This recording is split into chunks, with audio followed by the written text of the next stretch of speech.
આદેશ હું એકતાનાથ ગુરુ યોગી તુલસીનાથજી બાપુ શ્રી શનિદેવ મંદિર ભવનાથ તલેટી જુનાગઢ ગિરનાર ગુજરાત. આજથી પિતૃપક્ષ આ 15 દિવસ પિતૃઓ માટેના ગણાય છે.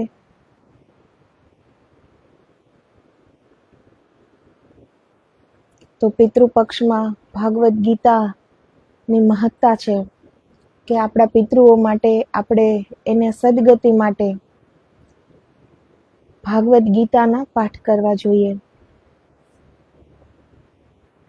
તો આજથી આપણે જે ભાગવત છે એ છે શુકદેવજીની, જે શુકદેવજીએ રાજા પરીક્ષિતને 7 દિવસમાં એ ભાગવત કથા એણે કહી હતી અને પરીક્ષિત રાજાનો મોક્ષ થયો હતો. તો શુકદેવજી જે વ્યાસ મુનિના પુત્ર હતા, અને વ્યાસ મુનિ જેને આપણને વેદ શાસ્ત્ર ઉપનિષદના રચયિતા એ વ્યાસ મુનિ હતા. વ્યાસ મુનિનો જન્મ એવી રીતે થાય છે, બધાને મહાભારતની કથા બધાને ખ્યાલ છે કે પરાશર મુનિ તપસ્યા કરીને આવતા હતા અને એ મચ્છગંધા એને જોવે છે, મત્સ્યગંધા એને એ જોવે છે અને એની કામના જાગે છે, વાસના જાગે છે, અને દિવસ હતો તો એ એના તપોબળથી રાત કરી દે છે.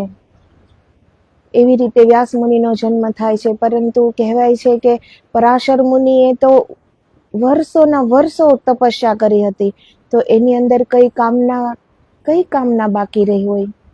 જો એની અંદર કોઈ કામના, કોઈ ઈચ્છા, કોઈ વાસના જો હોય તો એ એટલી તપસ્યા પૂર્ણ કરી જ ન શક્યા હોય ને. તો પરાશર મુનિના જે પૂર્વજન્મમાં એને જે વરદાન હતું કે એક એવા પુત્રના પિતા બનવાનું, સ્વયં નારાયણ, વેદવ્યાસ છે એ સ્વયં નારાયણનો અવતાર છે, એટલે તો એને આપણે વ્યાસ નારાયણ કહીએ છીએ. તો એ શ્રી હરિનારાયણનો જ અવતાર છે. તો એને એ વરદાન હતું. તો પરાશર મુનિની સામે જ્યારે એ આવે છે તો એને ખ્યાલ આવી જાય છે, અને એ જ સમય હતો જ્યારે મહાન આત્મા આવી શકે. તો કંઈ પણ ઘટના ઘટિત થાય છે તો આપણે એમ ન સમજવું જોઈએ કે એટલી તપસ્યા કરીને આવતા ઋષિ પણ મોહમાં ફસાઈ ગયા અને એનું તપ ક્ષીણ કર્યું. નહીં, અગર પરાશર મુનિ આ ન કર્યું હોત તો વેદ વ્યાસનો જન્મ ન થયો હોત. અને વેદ વ્યાસનો જન્મ થયો એના કારણે તો આપણને વેદ શાસ્ત્ર ઉપનિષદ પુરાણ મળ્યા છે. અને એથી વધુ વેદ વ્યાસના પુત્ર શુકદેવજી એ જે આ ધરતીની ધરોહર જેવા એના પુત્ર શુકદેવજી એટલા મહાન, એટલા દિવ્ય હતા. તો વ્યાસ મુનિનો જ્યારે જન્મ થાય છે ત્યારે એને જંગલમાં જ એની માતા છોડી દે છે.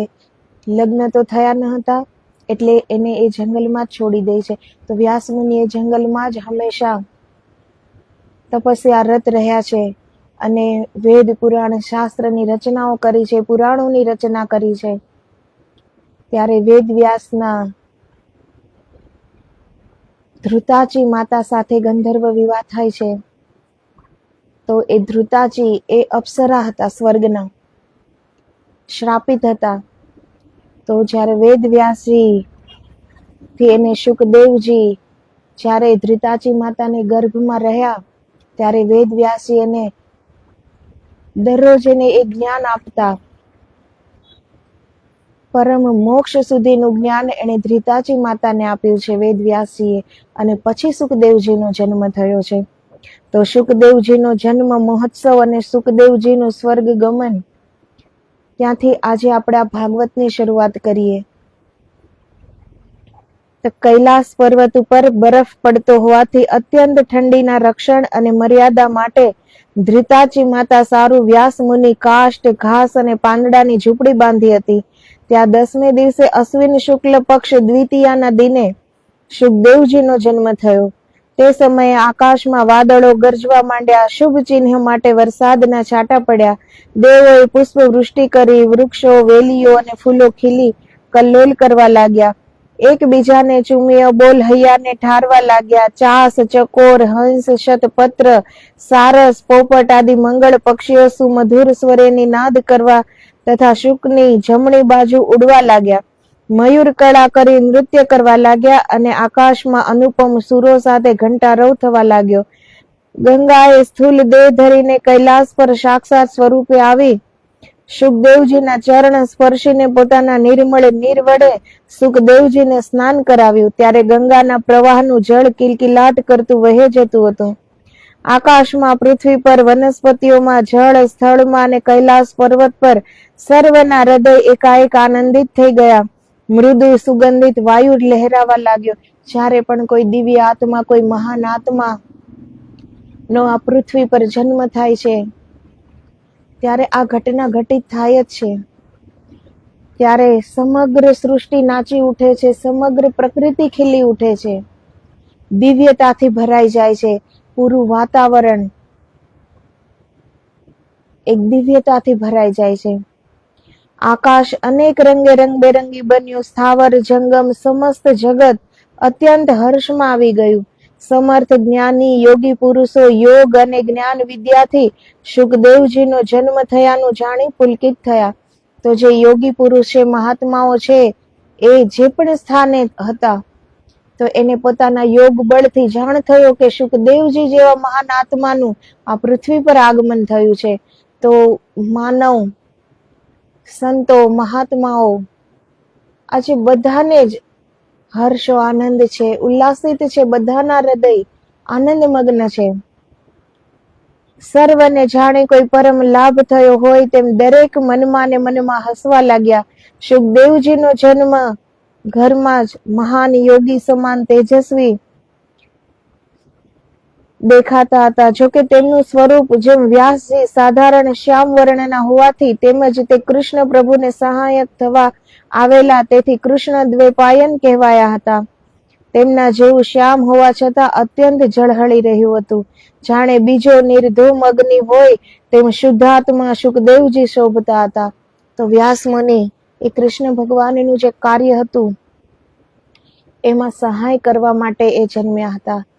તો કહેવાય છે રામજી, કૃષ્ણજી એ બધા તો નારાયણના અંશા અવતારો છે, પરંતુ વ્યાસ મુનિ એ દ્વૈપાયન, કૃષ્ણ દ્વૈપાયન ના નામથી આપણે જેને ઓળખીએ છીએ એ વ્યાસ નારાયણ, તો નારાયણના અવતાર હતા. તો એ શ્યામ વર્ણના હતા. તો સુખદેવજીનો વર્ણ પણ શ્યામ હતો, પરંતુ એક દિવ્ય તેજથી ઝળહળતું એનું મુખ હતું.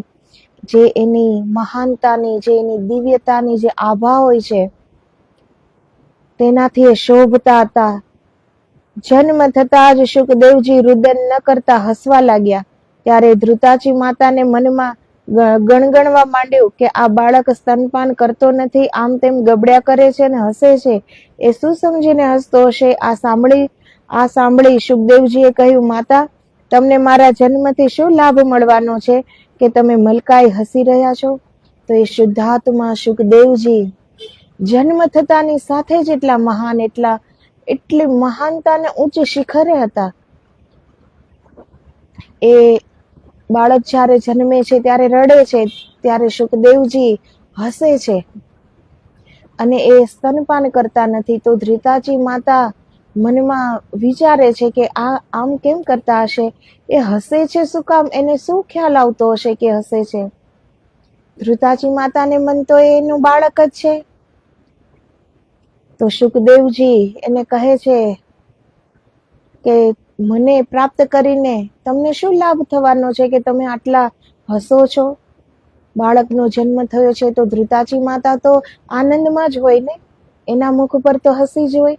તો એને હસતા જોઈને સુખદેવજી મુનિ એને પ્રશ્ન કરે છે,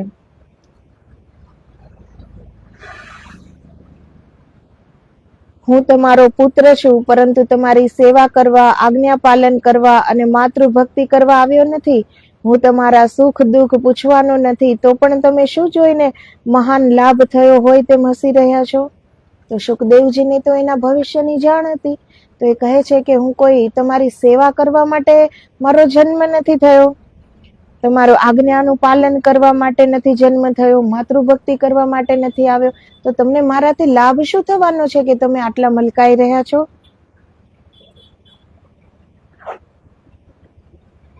હું તો તમારી પુત્ર ઘેલછાની પામરતા જોઈ હસી રહ્યો છું.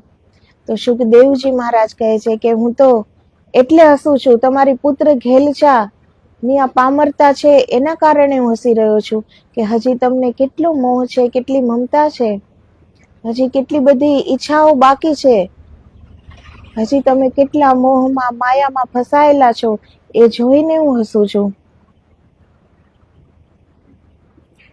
ધ્રુતાજી માતા કહે, મારો પુત્ર મારી આજ્ઞા ન પાળે અને માતાના સુખ દુઃખમાં ભાગીદાર ન બને અને મારી સેવા ન કરે એ કદાપી બને જ નહીં, કેમ કે મારો પુત્ર સંસ્કારી અને જ્ઞાની છે.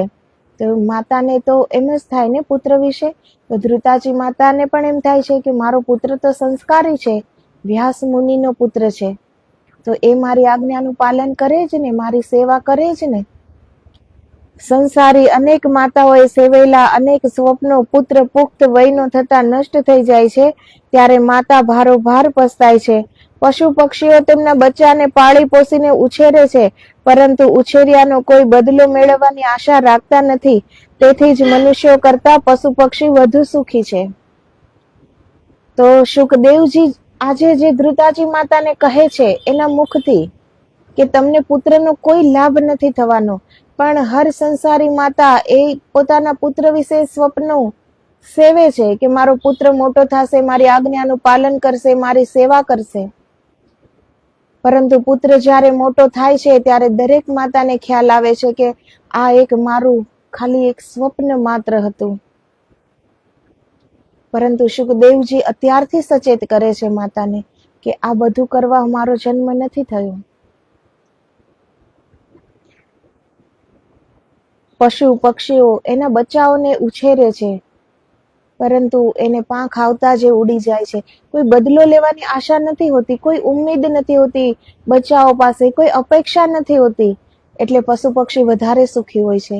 જ્યારે મા બાપે કેટલા સ્વપ્ના સેવ્યા હોય છે પોતાના પુત્ર માટે, અને જ્યારે એ પૂરા નથી થતા ત્યારે માતા પિતાને અગાધ દુઃખ થાય છે, કેમ કે એની ઈચ્છાઓ પૂરી નથી થતી, એના સપનાઓ તૂટે છે, એની ઉમ્મીદો ઉપર પાણી ફરી જાય છે, એટલે એ દુઃખી થાય છે. પરંતુ પશુ પક્ષી તો માનવ કરતા પશુ પક્ષી એટલા સમજદાર છે કે એને કોઈ સ્વપ્ન નથી એના બચ્ચાઓ વિશે, એ ખાલી એને ઉછેરી દે છે.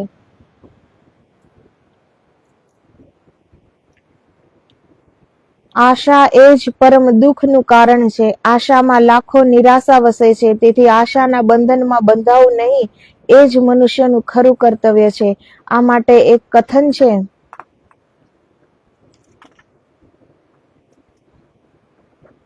જેલના સળિયા તોડી નીકળવું, લોખંડની બેડીઓ તોડવી, મજબૂત દુર્ગ તોડીને નાસવું આદિ તમામ કાર્યો સહેલા છે, પરંતુ મનુષ્ય એક વખત આશારૂપી કોમળ સ્નેહના તારથી બંધાયા પછી રેશમના કેશવટાની માફક અનેક તારથી બંધાઈ જ જાય છે. તો જેટલા પણ આપણને દુર્લભ કામ પણ લાગતા હોય એ પણ આપણે કરી શકીએ, પરંતુ જે માણસ આશાઓથી બંધાઈ જાય છે એ એની જાળમાં ફસાતો જ જાય છે. એ બંધન તોડવું બહુ મુશ્કેલ છે. જેલના સળિયા તોડવા તો આસાન છે, પરંતુ આશાઓના જે બંધનના જે સળિયા છે એ બંધન તોડવું એ બહુ કઠિન છે. આશાના તારો છેદી કે તોડી શકાતા નથી, માટે મિથ્યા આશાઓ ન છોડવાથી આશાના નચાવ્યા નાચ આખું જગત નાચી રહ્યું છે, તેમ તમે પણ હસી રહ્યા છો. તો સુખદેવજી એની માતાને કહે છે કે આખું જગત નાચી રહ્યું છે આ આશાના બંધનોમાં ફસાઈને, તો એવી રીતે તમે પણ નાચી રહ્યા છો, તમે પણ હસી રહ્યા છો. તે જોઈને મને હસવું આવે છે. આ પામર જીવ પુત્રને જન્મ દેતા વેઠેલી અસહ્ય પીડા વગેરે અનંત કષ્ટો ભૂલી જઈને બાળક કોઈને કહેતું નથી કે હું તમારી આજ્ઞા પાળીશ, સેવા કરીશ, છતાં પણ પોતાના મનથી કાલ્પનિક સૃષ્ટિ સર્જી નાખીને માતા બાળકનું સુખ જોઈને હસ્યા કરે છે.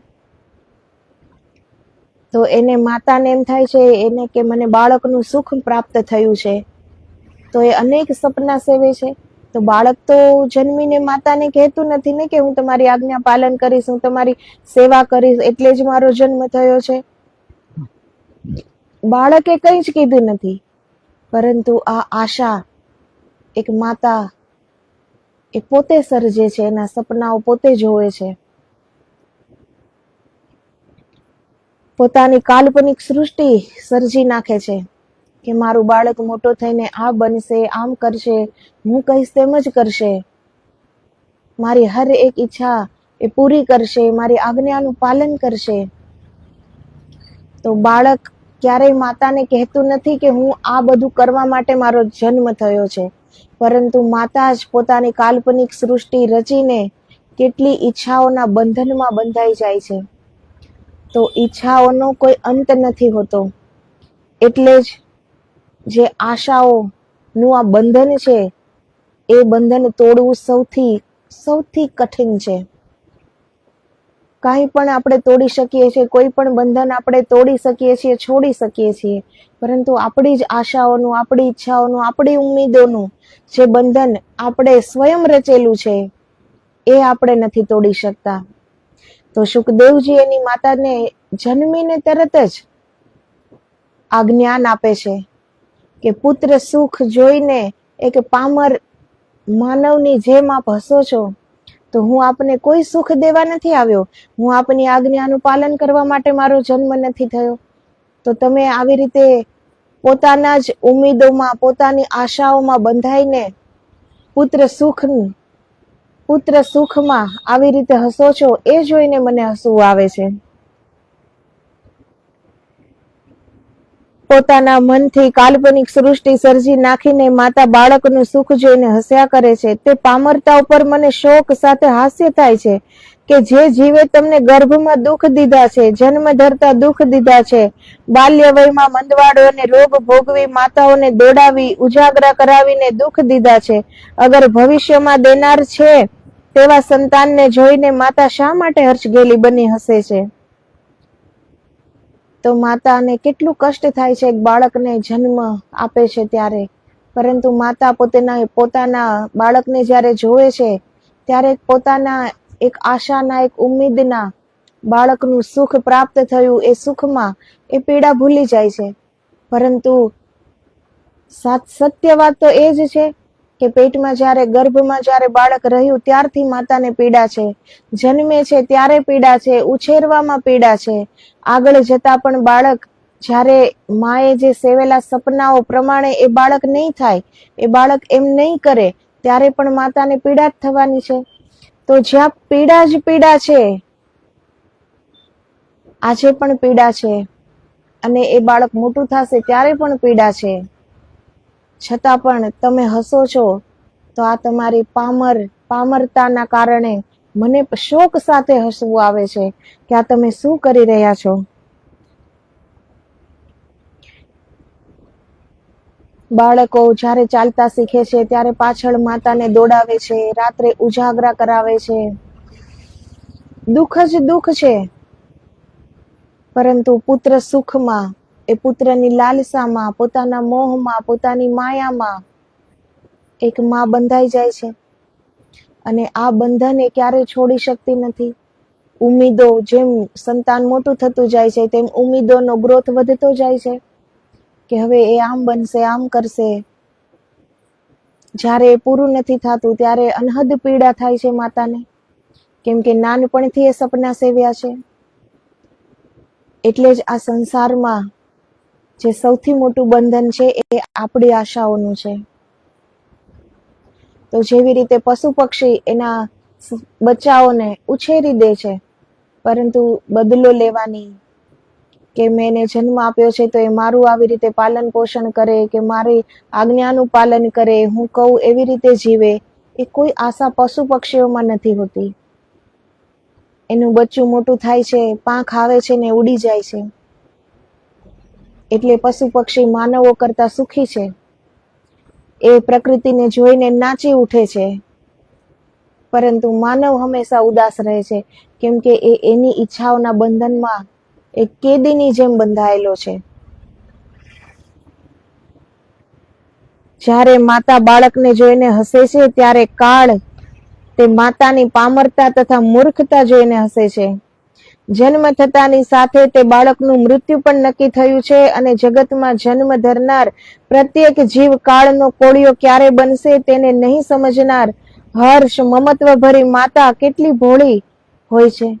તો સુખદેવજી કહે છે કે જન્મ થયો તેની સાથે મૃત્યુ તો નક્કી જ છે, પરંતુ માતાને ખ્યાલ નથી કે મૃત્યુ ક્યારે થવાનું છે. તો એ કેટલા સ્વપ્ન સેવી લે છે કે મારો પુત્ર, મારું સંતાન મોટું થઈને આમ બનશે, આમ કરશે. તો જ્યારે માતા એની પામરતા અને એની મૂર્ખતા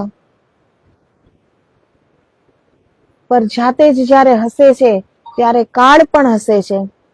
ત્યારે કાળને એમ થાય છે કે આટલા સપના જે જોયા, તો એને ક્યાં ખબર છે કે એનું બાળકનું મૃત્યુ ક્યારે છે. તો મૃત્યુ જેને જન્મ ધર્યો છે એનું મૃત્યુ પણ તો નક્કી છે કે ક્યારે થવાનું છે. પ્રત્યેક જીવ કાળનો કોળિયો ક્યારે બનશે તેને નહીં સમજનાર હર્ષ મમત્વ ભરી માતા કેટલી ભોળી હોય છે. જન્મનારને ખાઈ જનાર કાળ તેની સમક્ષ ઉભો છે, છતાં બાળકની માતાને તેનો ખ્યાલ આવતો નથી. એમ વિચારી કાળ, કુદરત અને કુદરતની લીલા તેમજ ભવિષ્ય નિહાળનાર જ્ઞાનીજનો હસે છે. તો માતાને ખ્યાલ નથી કે ક્યારે સંતાનનું મૃત્યુ છે, અને જે જન્મે છે એ જ ક્ષણથી આપણો જે શ્વાસ જે જાય છે એ આપણને મૃત્યુની નજીક જ લઈ જાય છે. તો એ કાળનો કોળિયો છીએ જ. જન્મતાની સાથે જ આપણે એ કાળનો કોળિયો છીએ જ. હર શ્વાસ લઈએ છીએ તો મૃત્યુની નજીક આપણે જઈ રહ્યા છીએ. તો એમાં હર્ષિત થવાનું, સુખી થવાનું કોઈ કારણ નથી. એમ વિચારી કાળ, કુદરત અને કુદરતની લીલા તેમજ ભવિષ્ય નિહાળનાર જ્ઞાનીજનો હસે છે. તારે મારી દ્રષ્ટિમાં હું કાળનો પણ નાશ જોઈ રહ્યો હોવાથી માતાને, કાળને અને ભાવિ લીલા જોનાર તમામને જોઈને હસું છું. કેમ કે જેમ જન્મનારનો નાશ કરવા કાળ સમર્થ છે, તેમ કાળનો નાશ કરવા મહાકાળ અને તેનો નાશ કરનાર કાલાતીત સમર્થ છે. જેમ નાની મચ્છીને ખાવા મોટી માછલી તલપી રહી છે, તે મચ્છીને ખાવા દેડકું તત્પર છે. તે દેડકાને ગળવા સર્પ તડપી રહ્યો છે. તે સાપને કરડવા નોળિયો તૈયાર ખડો છે. આ રીતે જગતમાં દરેક સ્થળે એકબીજાનું ભક્ષ્ય કરી જનાર પ્રત્યક્ષ ઉભા રહેલા હોવા છતાં કોઈ પોતાના કાળને દેખતા નથી, અને તેઓ જેમ પોતાનો શિકાર મેળવે છે તેમ પોતે પણ કોઈ બીજાના શિકાર બને છે. તો જેવી રીતે પ્રાણીઓમાં એમ છે, એકબીજા પર નિર્ભર છે, એકબીજાનો કાળ છે અને એ સામે જ ઉભો છે, પરંતુ એ આપણને દેખાય છે કે માછલીનો કાળ દેડકો છે, દેડકાનો કાળ સર્પ છે, સર્પનો કાળ નોળિયો છે. તો એ આપણને દેખાય છે, પરંતુ આપણને આપણો કાળ નથી દેખાતો કે આપણો કાળ પણ આપણી માથે જ ઉભો છે. ક્યારે આવી જશે કાંઈ જ ખબર નહીં પડે. તો આમાં હર્ષિત થવા જેવું કંઈ હોતું નથી. જે જન્મ્યો છે એનું મૃત્યુ નક્કી છે, અને એ શું કરવા આવ્યો છે એ માતાને ખ્યાલ નથી. પોતાનું સંતાન અવશ્ય છે, પરંતુ એનું શું કર્મ છે, એ કયું કર્મ કરીને આવ્યો છે, એને આ પૃથ્વી રૂપી રંગમંચ પર કયું પાત્ર ભજવવાનું છે એ માતાને ખબર નથી. એટલે એ પોતાની એક સૃષ્ટિ રચી લે છે. એમાં એ પોતે જે સ્વપ્ન સેવે છે કે મારો દીકરો મોટો થઈને આમ કરશે અને આમ બનશે, આવું જીવન જીવશે. પરંતુ આપણા સપના પ્રમાણે કોઈનું જીવન હોતું નથી. આપણા સપના પ્રમાણે આપણું જીવન પણ નથી હોતું, તો બીજાનું જીવન તો ન જ હોય. આ જીવન આપણા કર્મના આધાર પર હોય છે.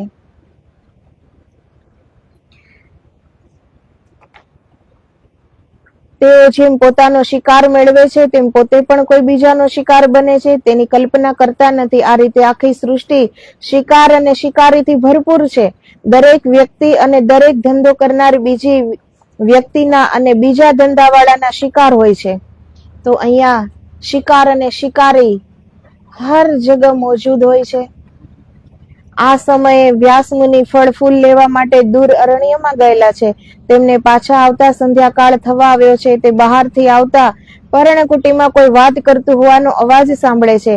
તેથી બહાર રહીને વ્યાસમુનિ ધ્રિતાજીને પૂછે છે કે તે કોની સાથે વાતચીત કરે છે. ત્યારે તે જવાબ આપે છે કે આપના પુત્ર સાથે. વ્યાસમુનિ સમર્થ જ્ઞાની હોવા છતાં તેમને ઈચ્છિત પુત્ર મળ્યાથી તે પણ હર્ષ ઘેલા થઈ માયિક આવરણમાં ઘેરાઈ જાય છે. વ્યાસમુનિને પણ પુત્ર પ્રાપ્તિની ઈચ્છા હતી, પણ એક એવા પુત્રની જે સમાજને કામ આવે. એવા પુત્ર માટે વ્યાસમુનિએ વર્ષો સુધી તપસ્યા કરી અને એ પુત્ર જ્યારે એને પ્રાપ્ત થયો તો ત્યારે એને પણ થોડા એ મોહમાં બંધાઈ જાય છે. આટલા જ્ઞાની હોવા છતાં પણ એક પુત્ર પ્રેમના મોહમાં એ મોહપાશમાં બંધાઈ જાય છે. પરંતુ પુત્રને પર્ણકુટી બહાર લાવીને તેમને પુત્રનું મુખારવિંદ કોણ બતાવે તેની કલ્પના કરે છે. એટલામાં એક હંસ અને હંસીનું જોડું તેમની તરફ આવતું નજરે પડે છે. વ્યાસમુનિ પ્રબળ ઈચ્છા વડે તેમને પાસે બોલાવે છે અને સ્વસંતાનને તેની માતા પાસેથી લઈ આવવા હંસીને કહે છે. ત્યારે હંસીને વાચા ખુલતા હંસી વ્યાસમુનિને કહે છે, જેમ બળાત્કારે કોઈના દબાણથી ખાધેલું અન્ન પચતું નથી, તબિયત બગડે છે અને ઉલટી કરીને કાઢી નાખવું પડે છે, તેમાં બાળકની ઈચ્છા સંસારમાં આવવાની ન હોવા છતાં તમે શું તેને સંસાર રૂપી કારાગરમાં કેદ કરવા લાવ્યા છો? તો એ હંસીને ખ્યાલ આવી ગયો, એને વાચા ફૂટે છે. તો એ હંસી એમ કહે છે કે આપણે કોઈનું છીનવીને અનાજ ખાધું હોય તો એ આપણને પચતું નથી, અને આપણું પેટ ભરાઈ ગયું હોય અને આપણે જબરદસ્તી ઉપરનું ભોજન લીધું હોય તો પણ એ આપણને પચતું નથી, આપણને ઉલટી થઈ જાય છે, એ ભોજન નીકળી જ જાય છે. એવી રીતે સુખદેવજી એ આ સંસારમાં રહેવા માટે નથી આવ્યા, તો શું એને તમે જબરદસ્તી આ સંસારમાં રાખવા માંગો છો? આ હંસી વેદ વ્યાસ મુનિને કહે છે, તમે શું તેને સંસાર રૂપી કારાગારમાં કેદ કરવા લાવ્યા છો? કિંતુ એ તમારા કારાગારનો કેદી થનાર નથી. જ્ઞાનનિષ્ઠ પુરુષોને પણ મોહનું આવરણ આવવાથી તેઓ ત્રિકાળ જ્ઞાન ભૂલી જાય છે. તો વ્યાસ મુનિ તો ત્રિકાળ જ્ઞાતા હતા. એને તો ત્રણેય કાળનું જ્ઞાન હતું. એને ખ્યાલ જ હતો કે આ કઈ આત્મા છે, આ કઈ મહાન આત્મા છે. સુખદેવજી એ શિવજીને જ અવતાર હતા. તો એ વ્યાસ મુનિને ખબર છે કે આ શિવજી પોતે છે અને આ સંસારમાં રહેવા માટે નથી આવ્યા. અને મેં પણ એક એવા પુત્રની ખેવના કરી હતી, એટલે તો તપસ્યા કરી હતી કે મારે એક શિવજી જેવા પુત્ર થાય. ત્યારે આજે જ્યારે પુત્ર થયા છે ત્યારે એ ત્રણેય કાળનું જ્ઞાન જાણનાર વેદ વ્યાસજી પણ મોહમાં ફસાઈ જાય છે. તો આ મોહ છે, માયા છે, એમાંથી છૂટવું એ કેટલી કઠિન વાત છે. તો એક આપણા જેવા એક સાધારણ માનવ માટે તો આ કેટલી કઠિન વાત છે. જ્યારે વેદ વ્યાસજી પણ પોતાના સંતાનને જોઈને બે ઘડી મોહમાં આવી જતા હોય, તો આ મોહ એક કેવી વસ્તુ છે કે જેમાંથી છૂટવું કેટલું મુશ્કેલ છે. એટલે જ આપણે હર પલ જો સજગતાથી જીવીએ, એ મોહથી, એ માયાથી પર થઈને જીવીએ, ત્યારે જ આપણે કંઈક કરી શકીએ છીએ, ત્યારે જ કંઈક પ્રાપ્તિ થાય છે. બાકી આ મોહમાંથી છૂટવું એ બહુ કઠિન છે. એક જન્મ નહીં, જન્મો જતા રહે છે ખાલી સમજવામાં જન્મો જતા રહે છે કે આપણે અહીં કરવા શું આવ્યા છીએ. એ સમજતા જન્મો પસાર થઈ જાય છે. તમે પોતે જ પોતાના સંતાનનું ભાવિ નિર્માણ જોવાનું ભૂલ્યા છો, છતાં તમારી ઈચ્છા છે તો લાવું છું એમ કહી હંસી મનુષ્ય સ્વરૂપ ધારણ કરી તે બાળકને વ્યાસ મુનિના હાથમાં આપવા બહાર લાવે છે. વેદ વ્યાસજી લાંબા હાથ કરી પોતાના પ્રિય પુત્રનું મુખ જોવા, તેને સ્વહસ્તમાં લઈ રમાડવા અને હૈયાના અપૂર્વ હેત દાખવવા આતુર નયને તૈયાર ઉભેલા છે. ત્યાં અચાનક દેવોના ગુરુ બૃહસ્પતિ અને સૃષ્ટિયાધિપતિ બ્રહ્મા આવી પ્રગટ થાય છે. વિરંચી બ્રહ્મા વેદ વ્યાસજીને કહે છે, વ્યાસ, હર્ષ ઘેલછામાં તમને ત્રિકાળ જ્ઞાન જતું રહ્યું લાગે છે. તમારા પુત્રને આકાશ સમાન પવિત્ર બનાવવાનો હોવાથી તથા તેને ત્રિકાળ જ્ઞાની, બ્રહ્મ વિદ્યાવાન અને ચારિત્ર્યશીલ પરમહંસોનો શિર તાજ બનાવવાનો હોવાથી તમારે તેનું મુખ ન જોતા અમને સોંપી દેવું, અને અમે તેને લેવા આવ્યા છીએ. તો હજી પુત્રનું મુખ પણ જોયું નથી, ત્યાં જ દેવના ગુરુ બૃહસ્પતિજી અને બ્રહ્માજી પ્રગટ થાય છે અને કહે છે કે તમે તમારા જ પુત્રનું ભવિષ્ય જોવાનું ચૂકી ગયા છો કે ભૂલી ગયા છો? તમને તો જાણ છે કે તમારા પુત્રનો જન્મ કેમ થયો છે. તો એ શુકદેવજીને લેવા માટે આવી ગયા છે, કેમ કે એને એટલો જ મહાન બ્રહ્મજ્ઞાની બનાવવાનો છે, ચારિત્ર્યશીલ અને પરમહંસોમાં પણ શિર તાજ બનાવવાનો છે. અમે તેને આજથી 16મા વર્ષની જન્મતિથિ અશ્વિન શુક્લ પક્ષ દ્વિતીયાના દિવસ પહેલા સ્વર્ગમાં તેની માતા ધૃતાચીને સોંપીશું અને તે તમારા પુત્રને આપી જશે. વ્યાસમુનિએ કહ્યું, સંસાર નહીં સેવવાની ઈચ્છા રાખનાર હું જગત કલ્યાણ માટે ગૃહસ્થી બની એક પુત્રનો પિતા બન્યો.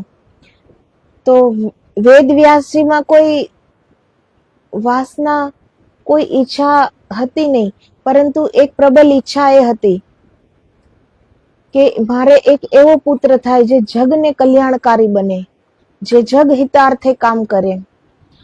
એના માટે એને ધૃતાચી માતા સાથે ગંધર્વ વિવાહ કર્યા હતા. તો ધૃતાચી માતા હતા એ અપ્સરા હતા અને એનું કામ ખાલી પુત્રને જન્મ આપવાનું હતું કે વેદ વ્યાસથી એને પુત્ર પ્રાપ્ત થાય. એ પછી ધૃતાચી માતા સ્વર્ગમાં ચાલી જાય છે. તો બ્રહ્માજી એને કહે છે કે જ્યારે શુકદેવજી 16 વર્ષના થશે ત્યારે અમે સ્વર્ગમાં એની માતાને એને સોંપી દઈશું આ પુત્રને, અને ત્યારે એ ધૃતાચી તમારા પુત્રને તમને સોંપવા માટે એ અહીં આવી જશે અને તમને સોંપી દેશે. જગ કલ્યાણ માટે ગૃહસ્થી બની એક પુત્રનો પિતા બન્યો, તેનું શું આફળ? બ્રહ્માજીએ કહ્યું, સંસાર રૂપ અંધકારમાંથી આત્મ રહસ્યનો પ્રકાશ શોધનાર આપ શું બોલો છો? તો સંસાર રૂપી અંધકારમાંથી આત્મ રહસ્ય નો પ્રકાશ શોધનાર વેદવ્યાસજી છે જ. એને એટલે જ તો આટલા વેદ પુરાણોની રચના કરી છે. એટલે બ્રહ્માજી કહે છે કે તમે આ શું કહી રહ્યા છો, જ્યારે તમને બધી જ જાણ છે કે કાલે શું થવાનું છે, આ કયો આત્મા છે, એને શું કરવાનું છે, એ બધું તમે તમારા બ્રહ્મ જ્ઞાનથી જાણો છો. પરંતુ પુત્રની ઉન્નતિ માટે આ વિઘ્ન છે. માટે પુત્રની મમતામાં તેનું ભવિષ્ય ન બગાડો અને તમારી અનંત કષ્ટ વડે સેવેલી પવિત્ર ઈચ્છાઓ ઉપર પાણી ફેરવવા પુત્રને પાસે ન રાખો. તો અગર તમે પુત્રને જોઈ લેશો તો તમને કષ્ટ થશે પછી એનાથી દૂર જવા માટે. અને અમે તો એને લેવા જ આવ્યા છીએ, કેમ કે એનો જન્મ જે કારણે થયો છે અને તમારી પોતાની પણ એ જ ઈચ્છા હતી, એટલે જ તો તમારે પુત્ર જોઈતો હતો. મહેલોમાં ઉછરનાર પથ્થર બને છે, ઝૂંપડીમાં ઉછરનાર રત્ન બને છે, પરંતુ ગુરુ આશ્રમે ઉછરનાર પારસમણી બને છે. તો આ બ્રહ્માજી સ્વયં પોતાના મુખથી કહે છે કે જે મહેલોમાં ઉછરે છે એ પથ્થર બને છે, જે હર સુખમાં ઉછરે છે એને આ જગતના દુઃખના કે જગતના હિતમાં એને કઈ ખ્યાલ નથી હોતો. એને એટલો જ ખ્યાલ હોય છે કે હું જે માંગુ છું એ મને તરત મળી જાય છે, બસ હું સુખી છું. એના સુખ માટે બધું કરવા જીવે છે, પોતાના સુખ માટે. તો જે મહેલોમાં ઉછરે છે એ પથ્થર બને છે, ઝૂંપડીમાં ઉછરે છે એ રત્ન બને છે. એને ખ્યાલ છે દુઃખનો, તો એ બીજાના દુઃખને પણ એ જાણી શકશે. એને એ દુઃખનો સ્વયં અહેસાસ છે, તો એ બીજાના દુઃખને દૂર કરવા પ્રયત્નશીલ રહેશે, કેમ કે એને ખબર છે કે ભૂખનું દુઃખ કેવું છે, જે વસ્તુ નથી મળતી, જીવન જરૂરિયાતની વસ્તુ પણ પાસે નથી તો કેટલું દુઃખ થાય છે. તે દુઃખની એને ખ્યાલ છે, એટલે બીજા જ્યારે એ દુઃખમાંથી પસાર થતા હોય છે ત્યારે એને ખ્યાલ હોય છે, એમાં એની મદદ કરવા માટે તત્પર રહે છે, કેમ કે જાણે છે કે આ દુઃખની પીડા કેવી છે. પરંતુ જે ગુરુ આશ્રમમાં રહીને ઉછરે છે એ પારસમણી બને છે. તે યાદ રાખો, જો તે જીવ તેના માતા પિતા પાસે રહેશે તો તે બાલ્ય વયમાં જ દેહ છોડી દઈને ચાલ્યો જશે, કેમ કે એની ઉન્નતિના શિખર પર બિરાજમાન થવા માટે શુકદેવજીનો જન્મ થયો છે, કે એ બ્રહ્મ જ્ઞાની, પરમ તેજસ્વી, પરમહંસોના શિર તાજ બનવા માટે એનો જન્મ થયો છે. તો જો માતા પિતા પાસે રહીને એને જો માતા પિતા પાસે જ રહીને મોટું થવાનું હોય તો એનો એ દેહ છોડી દેશે, કેમ કે શુકદેવજી તો જન્મથી જ્ઞાની છે. એને તો એ જ્ઞાન છે જ કે શું કરવા માટે હું આવ્યો છું, મારો જન્મ શું કરવા માટે થયો છે. તો બ્રહ્માજી કહે છે કે અગર તમે એને તમારી પાસે રાખશો તો એનો દેહ છોડી લેશે, કેમ કે એને ખ્યાલ છે કે શું કરવા માટે આવ્યો છે. કેમ કે તેને સંસાર ગમન અપ્રિય છે, તેથી તે જશે ત્યારે તમે સંતાનહીન બનશો. તમારા હાથમાં માત્ર હાડપિંજર રૂપી તેનો દેહ રહી જશે. તેના કરતા અત્યારે મને સોંપો અને તેનું છઠ્ઠીનું વિધાન પૂરું થયેથી હું દેવગુરુ બૃહસ્પતિને વિદ્યા ભણવા સોંપી દઈશ. બ્રહ્માજી કહે છે કે એની છઠ્ઠીનું વિધાન જ્યારે પૂરું થાય ત્યારે હું એને તરત જ દેવગુરુ બૃહસ્પતિને સોંપી દઈશ, પણ આ પુત્રને હું અત્યારે જ લઈ જઈશ. એમ કહી બ્રહ્માજી અને બૃહસ્પતિજી બાળક શુકને લઈ સત્વર અંતર્ધ્યાન થઈ ગયા. આ પછી ધૃતાજી માતા વ્યાસ મુનિ પાસે પુત્ર માંગે છે, ત્યારે વ્યાસ મુનિ બ્રહ્મા સાથે મોકલ્યાનું કહે છે. તે સાંભળતા ધૃતાજી અશક્ત હોવા છતાં પુત્ર પ્રેમને લીધે ઊભી થઈ બ્રહ્માજી તથા બૃહસ્પતિજીને રોકવા અને પોતાના પુત્રને લેવા ઉતાવળી દોડે છે, પરંતુ અશક્તિને લીધે પદ લથડતા તેમજ બ્રહ્માજી અને બૃહસ્પતિજીને ચાલ્યા ગયેલા જોતા પછાડ ખાઈને હૈયા ફાટ રુદન કરી કલ્પાંત કરે છે. ધૃતાજી માતા વ્યાસ મુનિને કહે છે, પુત્ર વિના હું ઘડી ભર પણ જીવી શકીશ નહીં.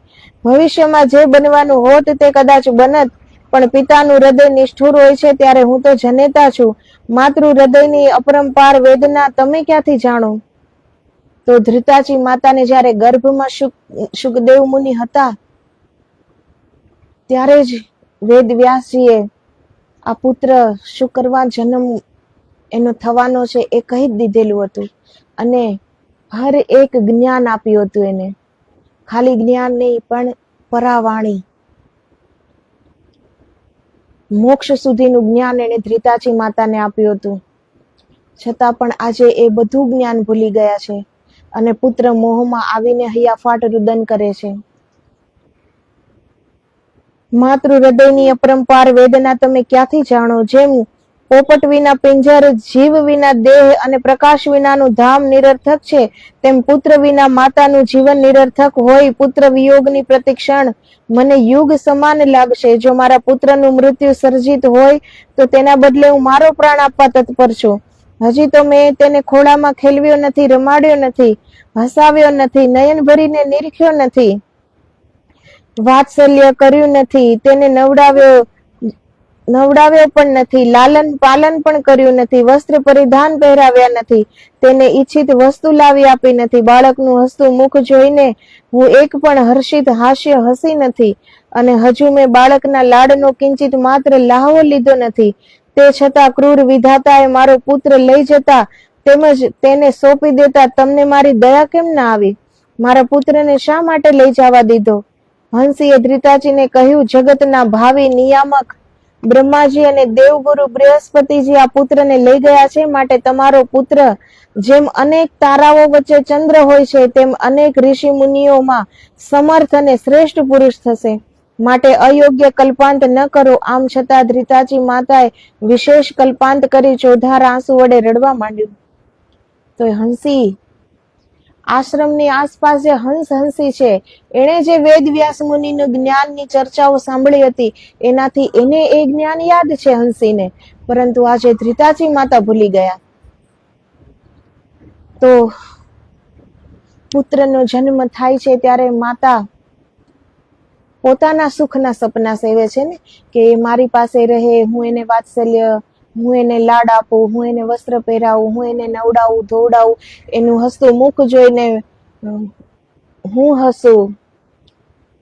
તો આ બધું કોના લીધે, કોના માટે છે? પોતાના માટે છે.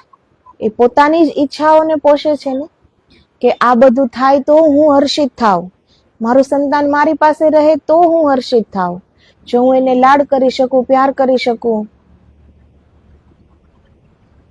પરંતુ શુકદેવ મુનિ એ એક અલગ કાર્ય માટે એનો જન્મ થયો છે. એ ઋષિ મુનિઓની વચ્ચે રહીને એક એ પરમ આદર્શ બનવાના છે. તો એ હંસીને એ જ્ઞાન યાદ છે, પણ આજે ધ્રિતાચી માતા ભૂલી ગયા છે. ખાવા પીવાનું છોડ્યું, મસ્તિષ્કના વાળ ચૂંટી નાખવા લાગ્યા અને તેની પ્રબળ હઠાગ્ર લઈ બેઠી કે ગમે તેમ કરીને મારા પુત્રને પાછો લાવી આપો. વ્યાસ મુનિથી આ હૃદય ભેદક દ્રશ્ય અને કલ્પાંત જોયું ગયું નહીં. એટલામાં ત્યાં નારદ મુનિ આવ્યા અને મુનિ કહેવા લાગ્યા કે હું તમારા પુત્રના દર્શન કરવા આવ્યો છું, મને તેની પાસે અંદર જવાની આજ્ઞા છે. વ્યાસ મુનિ હસીને કહ્યું, કહેવા માત્રના મારા પુત્રને બ્રહ્માજી અને બૃહસ્પતિ લઈ ગયા છે. તેની માતા અનહદ કલ્પાંત કરે છે. આ હૃદય દ્રાવક દ્રશ્ય જોતા કંપાયમાન થવાય છે. તે સ્ત્રી ખાવા પીવાની પણ ના પાડે છે. નારદજીએ કહ્યું, ધ્રિતાજી, પુત્રને પાછો લાવો છે. ધ્રિતાજીએ કહ્યું, કૃપા કરી મારું બાળક મને પાછું લાવી આપો. આપનો ઉપકાર સર્વદા યાદ કરીશ. માતા વિના બાળક ઉછરી શકે નહીં. નારદ મુનિ કહે, વારું કહીને અંતર ધ્યાન થઈ વિમાનમાં જતા બૃહસ્પતિજી અને બ્રહ્માજીને વ્યોમ માર્ગમાં મળે છે. ધ્રિતાજીના હૃદયાર્ધ કલ્પાંતને વર્ણવે છે અને વ્યાસ મુનિ તથા ધ્રિતાજીની ઈચ્છા મુજબ પુત્ર પાછો સોંપવા સમજાવે છે. બ્રહ્માજીને દયા કરુણા ઉપજે છે અને શુકદેવજીના હૃદય તથા મસ્તક ઉપર હાથ મૂકી વિરંચી કહે છે, વત્સ શુક, તું પરોપકાર માટે આયુષ્યવાન, બુદ્ધિમાન, જ્ઞાનનિષ્ઠ, યોગનિષ્ઠ અને સકલ વિશ્વને કુટુંબ માની સર્વનું કલ્યાણ કરનાર જગત ઉદ્ધારક થજે. તો બ્રહ્માજી એને મસ્તક પર હાથ મૂકીને આ આશીર્વચનો બોલે છે. તો શુકદેવજીને જન્મતાની સાથે જ એક પરમ જ્ઞાની છે, એને હર જ્ઞાન છે, પરંતુ વેદ વ્યાસજી અને ધ્રિતાજી માતાનું જે આજે કલ્પાંત છે એને જોઈને બ્રહ્માજીને પણ આજે દયા આવે છે.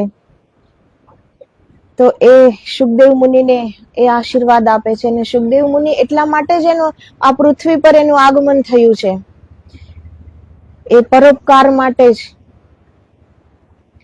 એનું કુટુંબ, સકલ વિશ્વ એનું કુટુંબ છે.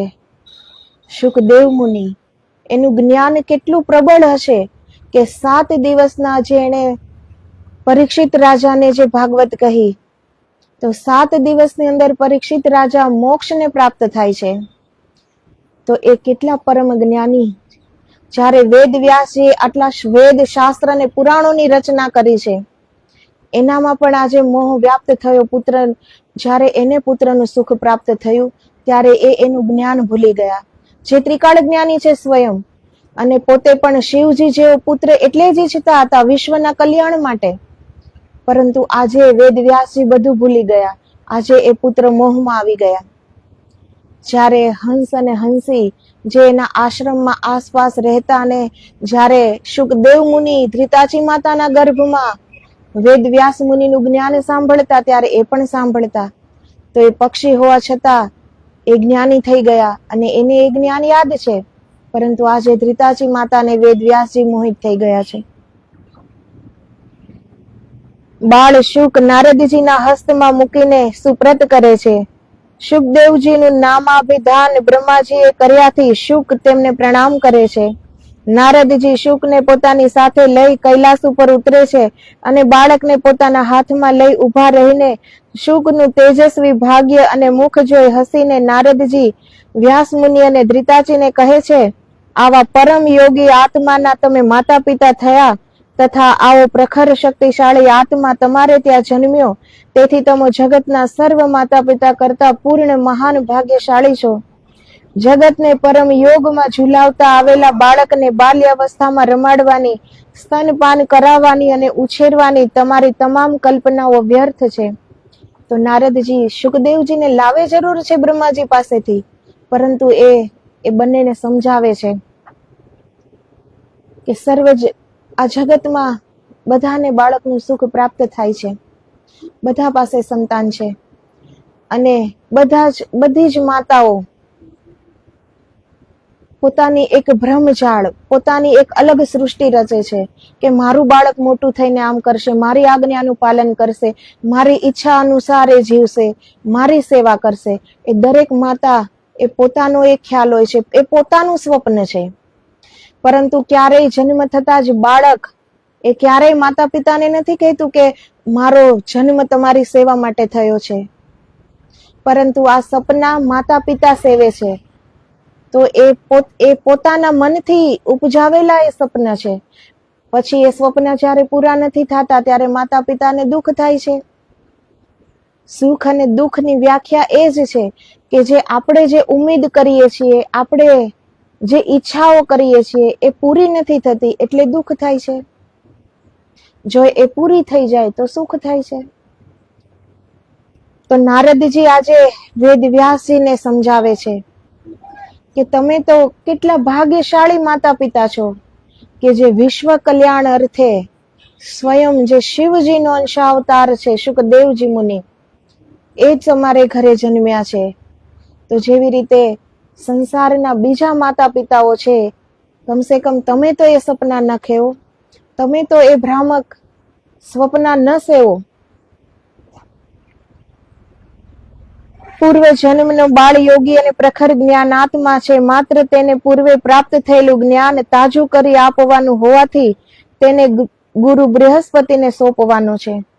તો એ તો પૂર્ણ જ્ઞાની જ છે, પરંતુ જે 9 મહિના માતાના ગર્ભમાં શુકદેવજી રહ્યા છે, તો એને જે સર્વ જ્ઞાન ખાલી યાદ અપાવવાનું છે, એને કઈ સમજાવવાનું કે શીખવવાનું નથી, એ પૂર્ણ જ્ઞાની છે.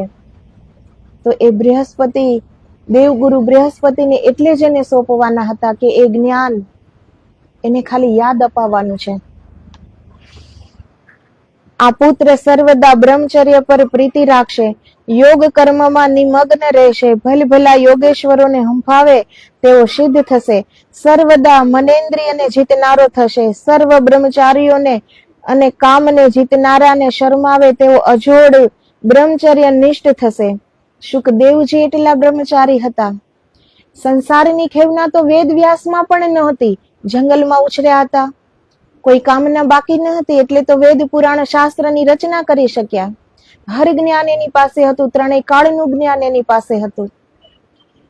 પરંતુ શુકદેવજી, જેને સંસારની કોઈ ખબર જ નથી, એટલા બ્રહ્મચારી હતા, જેને સ્ત્રી પુરુષના ભેદની જ ખબર નથી.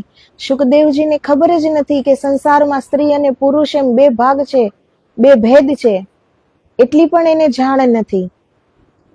તો એ પોતાને આત્મામાં કેટલા નિમગ્ન, કેટલા લીન હશે, અને કેટલા પરમ જ્ઞાની કે એને આ સંસારની અસારતાનું તો જ્ઞાન છે જ, પરંતુ એને આ સંસાર કેવો છે એ એને જાણ જ નથી. તો એ પોતાની મનેન્દ્રિયને જીતનારો છે, પૂર્ણ બ્રહ્મચારી છે, માયા અને ઇન્દ્રિયોના વિષયોથી મુક્ત રહીને તેમને પોતાના તાબેદાર બનાવીને જીવશે. તપશ્ચર્યા તેનું જીવન વૃત હશે, તે ફક્ત તમો વ્યાસ ને દેહ પિતા અને આત્મા પિતા માનશે, અને અન્ય જન્મે પણ તે માત્ર તમારો જ પુત્ર બનશે. તો મહાન આત્મા જ્યાં જન્મે છે તો માતા પિતા પણ એટલા મહાન જોઈએ ને. જ્યાં પાત્ર હોય છે ત્યાં મહાન આત્મા જન્મે છે. પાત્ર વગર તો એ સંભવ નથી કોઈ મહાન આત્માનું ગર્ભમાં પ્રવેશ થાય. એટલે જ એક સ્ત્રીનું જીવન એ કેટલું ઊંચું અને પવિત્ર હોવું જોઈએ કે ત્યાં એક સારી આત્મા આવી શકે.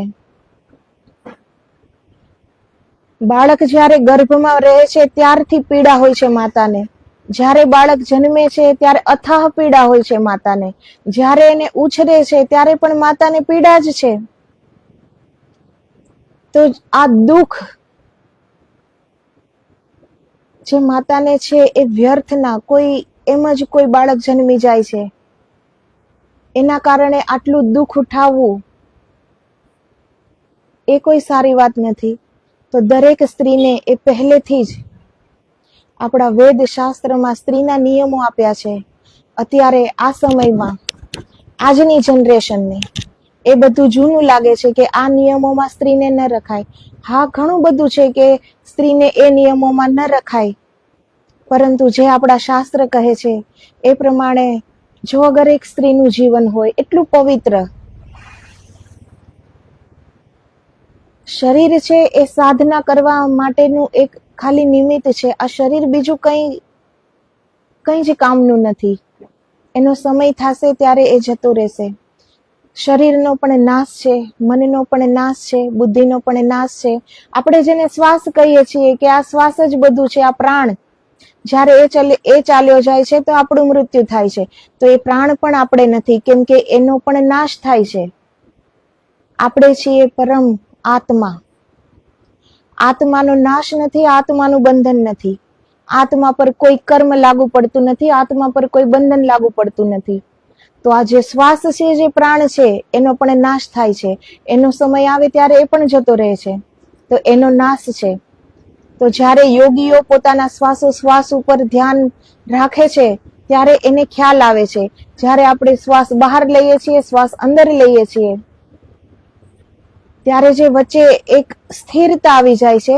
જ્યારે શ્વાસ નથી બહાર જાતો, નથી અંદર જાતો, ત્યારે યોગીને ખ્યાલ આવે છે કે આ શ્વાસ પણ આપણે નથી, કેમ કે આપણે એ શ્વાસને જોઈ રહ્યા છીએ, તો આપણે એ શ્વાસથી ભિન્ન છીએ. ત્યારે જ તો આપણે એ શ્વાસને જોઈ શકીએ છીએ ને. તો આપણે આ શરીર, મન, બુદ્ધિ, પ્રાણ એ બધાથી આપણે અલગ છીએ. તો આત્મા એ પરમ મુક્ત, પરમ મોક્ષ, મોક્ષને બહાર ખોજવા જવાનો નથી. એ મોક્ષમાં જ આપણો જન્મ થયો છે, આત્મરૂપી જ જન્મ થયો છે. પરંતુ એ આત્માનું ખાલી એક વસ્ત્ર છે આ શરીર. આત્માને રહેવા માટેનું એક ઘર છે આ શરીર.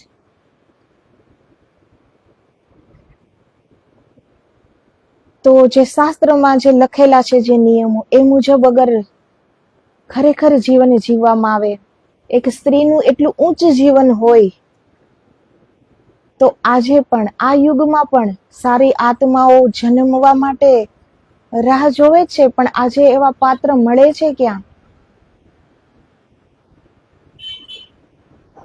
કૌશલ્યા માતાને, દશરથ રાજાને ત્યાં રામ જન્મ્યા. બે ઘડી બધા ગાયને આનંદ અનુભવે છે કે કૌશલ્યા અને દશરથ રાજાને ત્યાં રામ જન્મ્યા. પરંતુ રામ ક્યારે જન્મ્યા? જ્યારે કૌશલ્યા માતા અને દશરથ રાજા, મનુ રાજા અને શત્રુપાના રૂપે જ્યારે હતા, ત્યારે એણે વર્ષો સુધી તપસ્યા કરી છે. કેટલું ઊંચ જીવન, કેટલું પવિત્રતાથી ભરેલું, કેટલું અધ્યાત્મથી ભરેલું, કેટલા આત્મભાવમાં એ જીવ્યા હશે, કેવું એનું જીવન હશે. જ્યારે શ્રી હરિ નારાયણ એના ઘરે જન્મ લેવા માટે એને પણ આવવું પડ્યું. તો સારી આત્માઓ તો આજે પણ છે, પરંતુ જે જીવન છે આજની જનરેશનનું, તો એ પાત્ર બનવું પડે છે સારા આત્મા માટે. તો વેદ વ્યાસજીએ, જે પૂર્ણ જ્ઞાની છે, છતાં પણ એને પુત્ર પ્રાપ્તિ માટે તપસ્યા કરી છે. એક એવા પુત્ર પ્રાપ્તિની જે વિશ્વના કલ્યાણ માટે જન્મે. તો સ્વયં શિવજીને ત્યાં જન્મ લેવો પડ્યો સુખદેવજીના રૂપમાં. તો વેદ વ્યાસજી પણ એ નારાયણનો અવતાર છે. એને આપણે વ્યાસ નારાયણ કહીએ છીએ ને. તો એ પણ નારાયણનો અવતાર છે. એના જ્ઞાનમાં શું કમી છે? છતાં પણ એક મહાન પુત્ર માટે એને પણ તપસ્યા કરવી પડી છે. અને ધ્રિતાજી માતા, એને વેદ વ્યાસજી પરમ મોક્ષ સુધીનું જ્ઞાન આપે છે. પરાવાણી સમજાવે છે, ધ્યાન, પ્રણવ સમજાવે છે, હર જ્ઞાન આપે છે. એક પાત્ર બનાવે છે કે ત્યાં સારી આત્મા આવી શકે. તો સ્ત્રીને એ માટે પહેલેથી જ, નાનપણથી એ તૈયારી હોવી જોઈએ. જો એવું બાળક જોઈએ તો વૃથા બાળક એ આવીને ખાલી જે દુઃખ જ પહોંચાડવાનું છે, એના માટે એક સ્ત્રીએ પોતાનું નૂર ક્યારેય ન ગુમાવવું જોઈએ. અગર પુત્ર થાય તો એવો જે જગહિતાર્થે, જે વિશ્વ કલ્યાણ માટે કંઈક કામ આવી જાય, જે પોતાને પણ મોક્ષ સુધી લઈ જાય અને બીજાને પણ એ રસ્તે લઈ જાય, જે પરમ જ્ઞાની હોય, જે પોતે પણ જ્ઞાની છે અને બીજાને પણ એ જ્ઞાનના રસ્તે લઈ જાય, બીજાને પણ એ ભક્તિના રસ્તે લઈ જાય. અગર એવો પુત્ર હોય તો જ નૂર ગુમાવવું જોઈએ, નહીતર વ્યર્થનું નૂર ન ગુમાવવું જોઈએ, વ્યર્થનો સમય ન બરબાદ કરવો જોઈએ. તો આજે નારદજી કહે છે કે તમે કેટલા ભાગ્યશાળી છો કે તમારે ત્યાં શુકદેવજી જેવી આત્માનો જન્મ થયો છે. અજોડ છે શુકદેવ મુનિ, પરમહંસોમાં પણ શિરતાજ છે શુકદેવ મુનિ, એવા જ્ઞાની છે. તો એના માતા પિતા ધન્ય જ છે ને.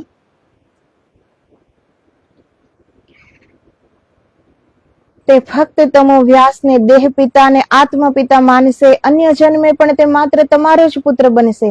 તે ગૃહસ્થ આશ્રમ અને ગૃહ જીવનને બંધન ગણશે. તે સંસારની ઝંઝટમાં પડવા ઈચ્છશે નહીં, છતાં અત્યંત કુશળતા વાપરશો તો જ કદાચ ગૃહસ્થાશ્રમી બનશે. તેમ છતાં પણ તે સંસાર ત્યાગ કરીને ચાલ્યા જતા વિલંબ નહીં કરે.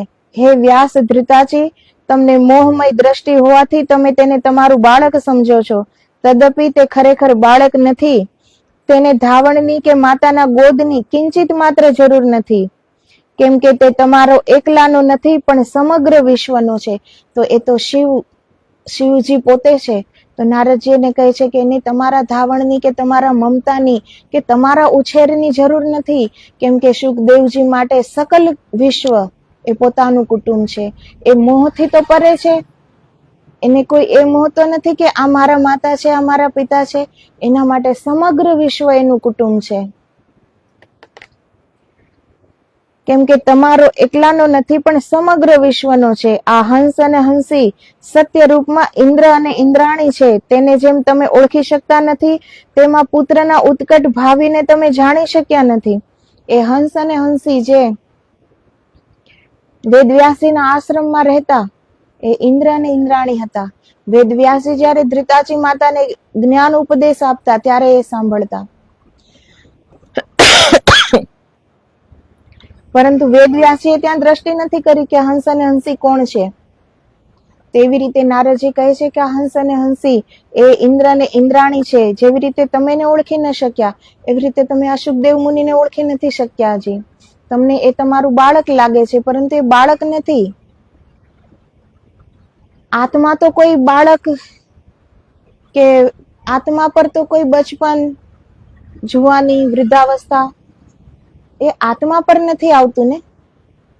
એ તો એનું શરીર છે જે આપણને બાળક રૂપે લાગે છે, પરંતુ એ બાળક નથી. એને તો જન્મીને તરત એની માતાજીને જ્ઞાન આપ્યું. તો એ જન્મતાની સાથે જ પરમ જ્ઞાની છે. બાળક કોણ છે? એનું શરીર માત્ર બાળક છે. શુકદેવજી બાળક નથી. તેમાં પુત્રના ઉત્કટ ભાવીને તમે જાણી શક્યા નથી. બ્રહ્માજીએ તેને શ્રેષ્ઠ આશીર્વાદ આપીને તેનું નામાભિધાન કરીને તેનું નામ શુકદેવ પાડ્યું છે. સંત પુરુષો, યોગીઓ અને દેવો જેના દર્શન સ્પર્શન માટે આતુર છે, તે શું તમારી માયા મમતા ભરી ગોદમાં ઝૂલશે? એમ કહી નારદ શુકને કહે છે, હે પરમ યોગી, જો તમારે માતા પિતાના ખોળામાં રમવું હોય તો હસો, અને જો ખોળા ન ખૂંદવા હોય તો બ્રહ્મચર્ય દીક્ષા લેવા યોગ્ય વયના થઈ જાઓ. તો નારદજી શુકદેવજીને કહે છે કે તમારે પણ આ મોહમાયામાં ફસાવવું હોય, માતા પિતાના ખોળામાં રમવું હોય, માતા પિતાના ખોળામાં રમીને હાસ્ય કરવું હોય તો હસો, અને નહીતર તમે બ્રહ્મચર્ય દીક્ષા લેવા યોગ્ય વયના થઈ જાઓ. શુકને પૃથ્વી પર સુવાડે છે તે પછી તે શુક એકાએક 5 વર્ષની વયનો થઈ ત્વરિત ઉભો થાય છે. નારદજી શુકદેવજીને જ્યારે પૃથ્વી પર સુવડાવે છે તો શુકદેવજી જે બ્રહ્મચર્યની દીક્ષા લેવા માટે જે વયનું હોવું જોઈએ એ વયના 5 વર્ષના થઈ જાય છે, અને ત્વરિત ઉભા થઈ જાય છે. આ જોતા ધ્રુતાચી આશ્ચર્યચકિત થઈ ગઈ અને વ્યાસ તથા ધ્રુતાચીના નયનોમાં હર્ષાશ્રુ ઉભરાયા. એટલામાં ભગવાન શંકરજી અને પાર્વતી માતા ત્યાં પ્રગટ થાય છે. ભગવાન શંકરજી સુખદેવને ઉપનયન સંસ્કાર કરે છે. તો શંકર ભગવાન સ્વયં સુખદેવજીના ઉપનયન સંસ્કાર કરે છે. ત્યારે હંસ રૂપે આવેલા ઇન્દ્ર ઇન્દ્રાણી ત્યાં જ મૂળ રૂપે પ્રગટ થઈ શુકને ભેટ આપવા કાલિયાર મૃગનું ચર્મ અને દિવ્ય કમંડલું આપે છે. તે મુજબ તે આકાશમાંથી ઇન્દ્ર પાસે પડતા તે લઈને ઇન્દ્ર ઇન્દ્રાણી શુકને મૃગ ચર્મ અને કમંડલું ભેટ આપે છે. શંકર ભગવાન શુકના હાથમાં બ્રહ્મચર્ય દીક્ષાનો દિગંત વિજયી બ્રહ્મદંડ સમર્પણ કરી વ્યાસને કહે છે કે હે મહર્ષિ શુકને મારું ગુહ્ય સ્વરૂપ સમજો. તો શંકર ભગવાનનું જે ગુહ્ય સ્વરૂપ એ શિવ રૂપ જ હતા શુકદેવજી. તો બ્રહ્મચર્ય રૂપી દિગંત વિજયી બ્રહ્મદંડ શુકદેવજીના હાથમાં છે. તો એ શિવજી આપેલું છે. વ્યાસ મુનિ કહે છે કે મહર્ષિ વ્યાસજીને કહે છે કે હે મહર્ષિ શુકને મારું ગુહ્ય સ્વરૂપ સમજો. મિથ્યા વિલાપ ત્યાગ કરીને નારદની સાથે ગુરુ બૃહસ્પતિને ત્યાં ભણવા જવા શુકને સત્વર મોકલી આપો. તેના જીવનની પ્રતિપળ અતિ ઉપયોગી જાણો. તો નારદજી આ તો વેદવ્યાસજી અને ધ્રુતાજી માતાને કહે છે કે જીવનની પ્રતિપળને સુખદેવજીના જીવનના પ્રતિપળને એક મહત્વની સમજો. એને અત્યારે જ નારદજી સાથે મોકલી આપો દેવગુરુ બૃહસ્પતિ પાસે વિદ્યા ગ્રહણ કરવા માટે. તો આપણા માટે પણ પ્રતિપળ એ કિંમતી જ છે.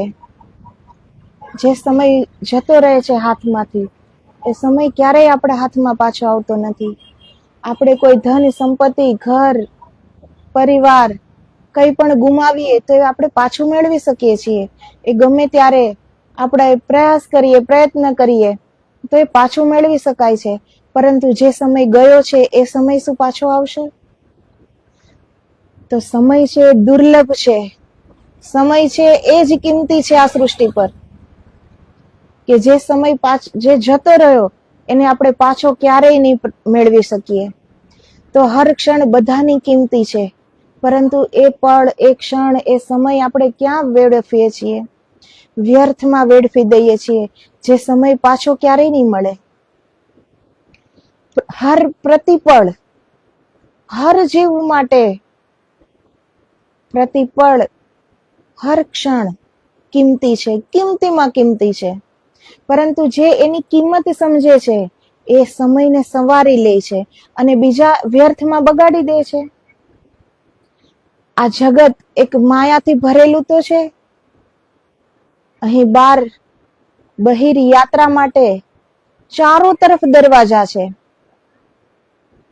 પરંતુ અંતર યાત્રા માટે માત્ર એક ધ્યાનનો જ દરવાજો છે. તો જે ચારે બાજુ દરવાજો છે એ સરળ છે કે ગમે ત્યાંથી બહાર જાઓ? એટલે એ રસ્તો બધાને રૂચે છે અને એ સમય બધાનો વ્યર્થ જાય છે. બધા જે સમયને વ્યર્થ કરી દે છે. જ્યારે વૃદ્ધાવસ્થા આવે છે, જ્યારે મૃત્યુ નજીક આવે છે, ત્યારે એ સમયની કદર થાય છે કે આ મેં શું કર્યું, શું કરવા આવ્યો હતો અને આ સમય મેં શેમાં ગુમાવ્યો? ટીવી જોવામાં, મોબાઈલ જોવામાં, હરવામાં, ફરવામાં, બીજાની નિંદા કરવામાં, બીજા સાથે હરીફાઈ કરવામાં. આ મેં કઈ દોડી? બધાને ખ્યાલ આવે છે જ્યારે મૃત્યુ પાસે આવે છે ત્યારે. પરંતુ ત્યારે શું? ત્યારે સમય હોતો નથી. એ હાથમાંથી વહી ગયો. જેવી રીતે મુઠ્ઠીમાંથી રેત વહી જાય છે એવી રીતે જ આ જીવનમાંથી સમય વહે જાય છે. અને એ સમયની કિંમત આ સૃષ્ટિ પર કિંમતીમાં કિંમતી હોય તો આ સમય છે. પરંતુ એની કિંમત કોઈ વિરલા જ જાણે છે કે એ હર પલનો ઉપયોગ કરી લે, સદુપયોગ કરી લે. બાકીનાને તો સમય પસાર કરવો છે જેમ સમય પસાર થાય, કેમ કે એ પોતાની ખુશી માટે જીવે છે કે મને શેમાં આનંદ પ્રાપ્ત થાય. મને ટીવી જોવામાં આનંદ પ્રાપ્ત થાય છે તો ટીવી જોવો, મને ફરવામાં આનંદ પ્રાપ્ત થાય છે તો ફરો, મને મોબાઈલમાં આનંદ થાય છે તો મોબાઈલ જોવો. તો તો જે આપણને જે રૂચે છે, આપણને જે ગમે છે એ કરવા જઈએ છીએ, એટલે જે કરવા આવ્યા છીએ એ ચૂકી જઈએ છીએ. કેમ કે ફક્ત આપણા માટે જીવવું એ પણ તો એક સ્વાર્થની નિશાની જ છે ને, કે આપણને આ ગમે છે એટલે કરવું. બાકી હર જીવાત્માને, હર જીવને ખબર છે કે આપણે શું કરવા આવ્યા છીએ. 24 કલાક એમાં જ નિમગ્ન રહો એવું નથી, પરંતુ જેવી રીતે મોબાઈલ જોવો છો, જેવી રીતે ટીવી જોવો છો, જેવી રીતે ફરવા જઈએ છીએ, ત્યારે આપણને એક પલ માટે પણ ઈશ્વર યાદ આવે છે? કેટલા બહિર્મુખી થઈને આપણે એ બધું આનંદ કરતા હોઈએ છીએ. તો જ્યારે આપણે ઈશ્વર ભજન માટે બેસીએ ત્યારે કેમ એમાં લીન નથી થવાતું ઈશ્વરમાં? આપણે ઈશ્વર ભજન કરવા બેસીએ છીએ ત્યારે પણ મન તો ક્યાંય બીજે હોય છે, બુદ્ધિ કંઈક ત્રીજું વિચારતી હોય છે, આપણે કંઈક ચોથું કરતા હોઈએ છીએ. તો જે ક્ષણે આપણે જે કરીએ છીએ અગર એ કરતા આવડી જાય તો પણ જીવનનો થોડો સમય તો સુધરી જ જાય છે ને. તો શુકદેવજીની હર ક્ષણ કિંમતી છે એવું નથી. હર જીવાત્માની, હર જીવની, હર મનુષ્યની હર પલ કિંમતી છે. કેમ કે એ ગયેલી પલ ક્યારેય આપણે પાછી નહીં મેળવી શકીએ. તો જ્યારે આપણે સમજીએ, એ ક્ષણથી જો શરૂઆત કરીએ તો પણ આપણે આપણી સમયનો સદુપયોગ કરી શકીશું. આપણે વિચારીએ કે શું કરવા માટે આપણો જન્મ થયો છે. એવું તો નથી કે શુકદેવજીનો અને વેદવ્યાસજીના જન્મો, આ ઋષિમુનિ મહાત્માઓ જે કંઈક કરી ગયા, જે પ્રાપ્ત કરી ગયા, જે જ્ઞાન અર્પણ કરીને ગયા આ પૃથ્વીને, આ પૃથ્વીવાસીઓને, એને જ એના સમયની કિંમત કરી. આપણે પણ કરીએ. એ લોકો તો વિશ્વનું કલ્યાણ કરીને ગયા, આપણે ખાલી આપણું તો કરીએ. આપણે જે કર્મો કરી રહ્યા છીએ એ આપણે જ ભોગવવાના છે, કોઈ બીજું તો એના હિસ્સેદાર છે નહીં. ગમે એવું પ્રિય વ્યક્તિ હોય, આપણું કોઈ પણ પ્રિય વ્યક્તિ હોય, આપણે એને ગમે તેટલો પ્રેમ કરતા હોઈએ, તો આપણું કર્મ તો આપણે જ ભોગવવાનું છે, એનો હિસ્સેદાર તો એ ક્યારેય નહીં થાય ને. તો કર્મ કરવા એટલા જ જરૂરી છે. વગર કર્મ કરે ન રહી શકીએ તો શું કર્મો કરીએ? હર દુષ્કર્મથી બચીએ એટલું તો યાદ રાખી શકીએ ને કે જે પણ ખરાબ કૃત્ય થશે એ મારે જ ભોગવવાનું છે. આ સંસાર છે એ એક આઈનો છે, એક દર્પણ છે. આપણા જ કરેલા કર્મ આપણી સામે આવે છે. તો શિવજી કહે છે કે એને અત્યારે જ તત્પર કરો. બૃહસ્પતિ ગુરુજીને અત્યારે જ એને સોંપી દો. નારદજી ને સોંપો અને એ બૃહસ્પતિને અત્યારે જ એ સોંપી દેશે. તમારો મોહભાવ દૂર થાવ, હે નારદજી, શુકને લઈ જાઓ. તો તરત જ વેદવ્યાસજી પણ જ્ઞાની છે, કહે છે ને તેજીને ટકોરો કાફી હોય છે. જે સમજદાર છે એના માટે ઈશારો કાફી હોય છે. તો પરમ જ્ઞાની છે વેદવ્યાસજી પણ. શિવજી ખાલી કહે છે કે શુકદેવ મુનિની પ્રતિપળ કિંમતી છે, સમય ન બગાડો, અત્યારે જ મોકલી દો. તો આજ ઈશારો કાફી છે. વેદવ્યાસજી કહે છે કે નારદજી લઈ જાઓ શુકને. તમારો મોહભાવ દૂર થાવ, હે નારદજી, શુકને લઈ જાઓ. ત્યાં શુક શંકર ભગવાનને પૂછે છે કે વિદ્યા અને અવિદ્યા કોને કહેવાય તે મને સમજાવો. 5 વર્ષના શુકદેવજી શિવજીને પૂછે છે કે વિદ્યા અને અવિદ્યા કોને કહેવાય તે મને સમજાવો. ભગવાન સદાશિવ કહે છે, તમામ પ્રકારની વાણી, ચારેય વેદો, શાસ્ત્રો, ઉપનિષદો, જ્યોતિષ, કલ્પ, નિરુક્ત, છંદ ઇત્યાદિ તમામ વાણીઓ, ભાષાઓ અને ગ્રંથો અવિદ્યા છે. આ શિવજી પોતાના મુખારવિંદથી કહે છે કે જે આ વેદ છે, શાસ્ત્ર છે, પુરાણ છે, ગ્રંથ છે એ અવિદ્યા છે. કિંતુ જેના વડે પરમ જ્યોતિ પરમેશ્વરને જાણી શકાય તે બ્રહ્મ વિદ્યાનું નામ જ વિદ્યા યાને બ્રહ્મ વિદ્યા છે. જેનાથી બ્રહ્મને પામી શકાય જેનાથી આપણને જાણ થાય આપણા સ્વસ્વરૂપની, કે આપણે કોણ છીએ. જ્યારે આપણે એ આત્મભાવમાં જીવી શકીએ, જેની અનુભૂતિ આપણે સ્વયં કરી શકીએ. વેદ છે, પુરાણ છે, ઉપનિષદ છે, શાસ્ત્ર છે, એ બીજાની ઉપજ છે, એ બીજાનો અનુભવ છે, બીજાની અનુભૂતિ છે. એ આપણે ખાલી વાંચીશું, પરંતુ જો આપણે એ પ્રમાણે કરીશું નહીં તો એ બ્રહ્મ વિદ્યા આપણને પ્રાપ્ત નહીં થાય. એ બ્રહ્મ વિદ્યા જેને પ્રાપ્ત કરી છે એ એણે લખેલું છે, તો એ આપણે ખાલી વાંચી શકીશું, પણ એ અનુભવ આપણે નહીં કરી શકીએ ને, જ્યાં સુધી આપણે સ્વયં નહીં કરીએ. તો શિવજી કહે છે કે જે આ વેદ શાસ્ત્ર જે વાંચીને બેસી જાય છે એ બધી અવિદ્યા છે, કેમ કે એ જ્ઞાન બીજાનું છે, એ આપણું જ્ઞાન નથી. જે આપણે સ્વયં આપણી મહેનતથી પ્રાપ્ત કરીએ, એ આપણે એકાગ્ર મનથી આપણે આપણી ભીતર ઉતરીએ, આપણે આપણી આત્માને ઓળખીએ, આપણે એ આત્મદર્શન કરીએ, તો એ જ્ઞાન આપણું છે. એ સ્વયંનું જ્ઞાન છે અને એ જ બ્રહ્મ જ્ઞાન છે. તથાપિ અવિદ્યાને જાણ્યા વિના વિદ્યાને યથોચિત સમજાય નહીં, માટે તમારે બૃહસ્પતિ પાસે અધ્યયન કરવું. તો શિવજી કહે છે કે આ વેદ શાસ્ત્ર ઉપનિષદ અવિદ્યા જરૂર છે, લેકિન અવિદ્યાને હજી આપણે જો ન જાણી શકીએ તો વિદ્યાને પણ કેવી રીતે જાણવું? તો એનું અધ્યયન કરવું જરૂરી છે, કેમ કે એમાં રસ્તો તો છે જ ને. હર શાસ્ત્ર, હર વેદ, હર ઉપનિષદનું હર એક વાક્ય સત્ય છે, પરંતુ એના આપણે સાક્ષી બનવાનું છે. આપણે એ સ્વયં સાક્ષી બનવાનું છે કે વેદનો હર વાક્ય સત્ય છે. અત્યારે તો આપણે ખાલી કહીએ છીએ કે વેદનો હર વાક્ય સત્ય છે, પણ આપણે જાણ્યો નથી, આપણે સ્વયં જોયું નથી કે આ સત્ય છે કે અસત્ય. તો એ આપણી અવિદ્યા છે. પરંતુ આપણને જ્યારે વિદ્યા, એ બ્રહ્મ વિદ્યા પ્રાપ્ત થાય તો આપણે સ્વયં સાક્ષી બની જઈએ છીએ કે હા, આ વેદ, ઉપનિષદ અને પુરાણ માં લખેલું હરેક વાક્ય સત્ય છે. તો એ સત્યના દર્શન આપણે સ્વયં કરવા પડે છે. એ સત્ય જો આપણી અંદરથી આવે ત્યારે આપણે એના સાક્ષી બની શકીએ. વેદ શાસ્ત્ર ઉપનિષદ નું એક વાક્ય પણ અસત્ય નથી, હર વાક્ય સત્ય છે, કેમ કે એ નિચોડ છે.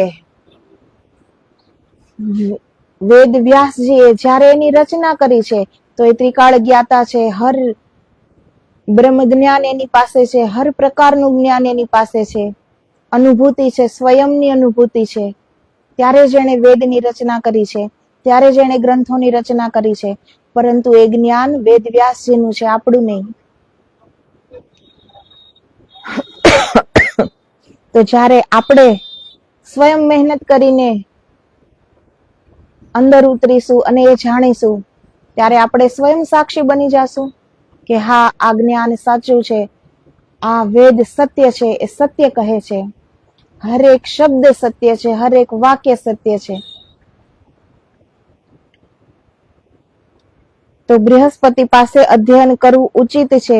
અને મારો આશીર્વાદ છે, તમને પૂર્વ જન્મના યોગ બળથી તમામ વિદ્યાઓ અલ્પ શ્રમે યાદ થશે અને છેલ્લે યોગ વિદ્યા તથા બ્રહ્મ વિદ્યા સત્વર પ્રાપ્ત થશે. શંકર ભગવાન, પાર્વતી માતા, નારદ, ઇન્દ્ર, ઇન્દ્રાણી સર્વે સુખદેવજીને સાથે લઈને વ્યાસ તથા ધૃતાજીને પ્રણામ કરીને વિદાય થાય છે. મહાદેવના આશીર્વાદથી ધૃતાજીનો મોહ દૂર થવાથી તે શંકર ભગવાનના હિતકર વચનો શિરો માન્ય કરે છે. છતાં કોઈ કોઈ સમયે માતૃ હૃદય સ્વસંતાનનો જન્મ થતા તુરત થયેલા વિયોગે છાનું છાનું રડ્યા કરે છે. શંકર ભગવાન જ્યારે એને સમજાવે છે ત્યારે ધૃતાજી માતા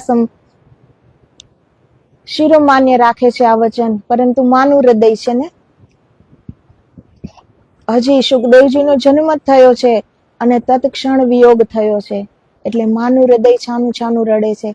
સમજે છે છતાં તો સમજવું અને એને કરવું, એમાં એટલો જ અંતર છે, જમીન આસમાન જેટલો અંતર છે. સમજીએ આપણે બધા જ સમજીએ, જીવ માત્ર સમજે છે કે આપણે શું કરવા આવ્યા છીએ અને શું કરવાનું છે, પરંતુ એ અમલમાં કોઈ કોઈ જ મૂકી શકે છે. ખબર તો બધાને છે, ભગવાને બધાને એ ઇન્દ્રિયો આપી છે, બુદ્ધેન્દ્રિય બધાની પાસે છે, બુદ્ધિ કે જાણી શકે કે આપણે શું કરવા આવ્યા છીએ, આપણે શું કરવાનું છે. મનુષ્ય જન્મ મળ્યો છે તો એ પરમને પ્રાપ્ત થવા માટે મળ્યો છે. એ જ્ઞાન પ્રાપ્ત કરવા માટે આપણી પાસે આટલા વેદ, શાસ્ત્ર, ઉપનિષદ, પુરાણ ઉપલબ્ધ છે કે એ આપણને રસ્તો બતાવે છે, પરંતુ ચાલીને જવું તો આપણે જ પડે છે ને. પરંતુ એ રસ્તો બતાવે છે, આપણી પાસે એ બધું ઉપલબ્ધ છે કે કેમ કરવું, ક્યાંથી જવું. રામકૃષ્ણ પરમહંસજી જે હર ધર્મથી શિખર તક પહોંચ્યા, તો એ પણ પરમ જ્ઞાની પરમહંસની સ્થિતિમાં હતા, પરંતુ એને મહેનત કરવાની જરૂર નથી. એ પોતાના એક ધર્મથી, પોતાના એક ઈષ્ટ દેવીને, જગદંબા મહાકાલી સાથે આમને સામને વાત કરતા હતા ને. એને હાજરા હજુર મહાકાલી માતા હતા, તો એને બીજા ધર્મની સાધના કરવાની કઈ જરૂરત ન હતી. એ તો પોતે પોતાના ધર્મથી શિખર તક પહોંચી ગયા હતા, પરંતુ એ શિખર ઉપરથી એ પાછા નીચે ઉતર્યા અને બીજા ધર્મના, બીજા સંપ્રદાયની સાધના કરીને ફરીથી એ સીડી ચડે છે અને શિખર સુધી પહોંચે છે. તો એને જરૂર નથી, પરંતુ એને આપણને સમજાવે છે કે ધર્મ કોઈ પણ હોય, સંપ્રદાય કોઈ પણ હોય, બધા ધર્મથી આપણે એ બ્રહ્મ તત્વને, એ બ્રહ્મ વિદ્યાને જાણી શકીએ છીએ. એ આત્મભાવમાં આપણે જઈ શકીએ છીએ, પરમાત્મામાં આપણે એકાકાર થઈ શકીએ છીએ. એના માટે કોઈ બહાનું નથી, કોઈ બહાનું ન કરી શકે. એ માટે રામકૃષ્ણ પરમહંસ હર ધર્મથી ગયા, હર ધર્મની એને સાધના કરી, ઇસ્લામ ધર્મની પણ સાધના કરી અને સખી સંપ્રદાયમાં પણ ગયા. હર ધર્મથી એ શિખર સુધી પહોંચ્યા.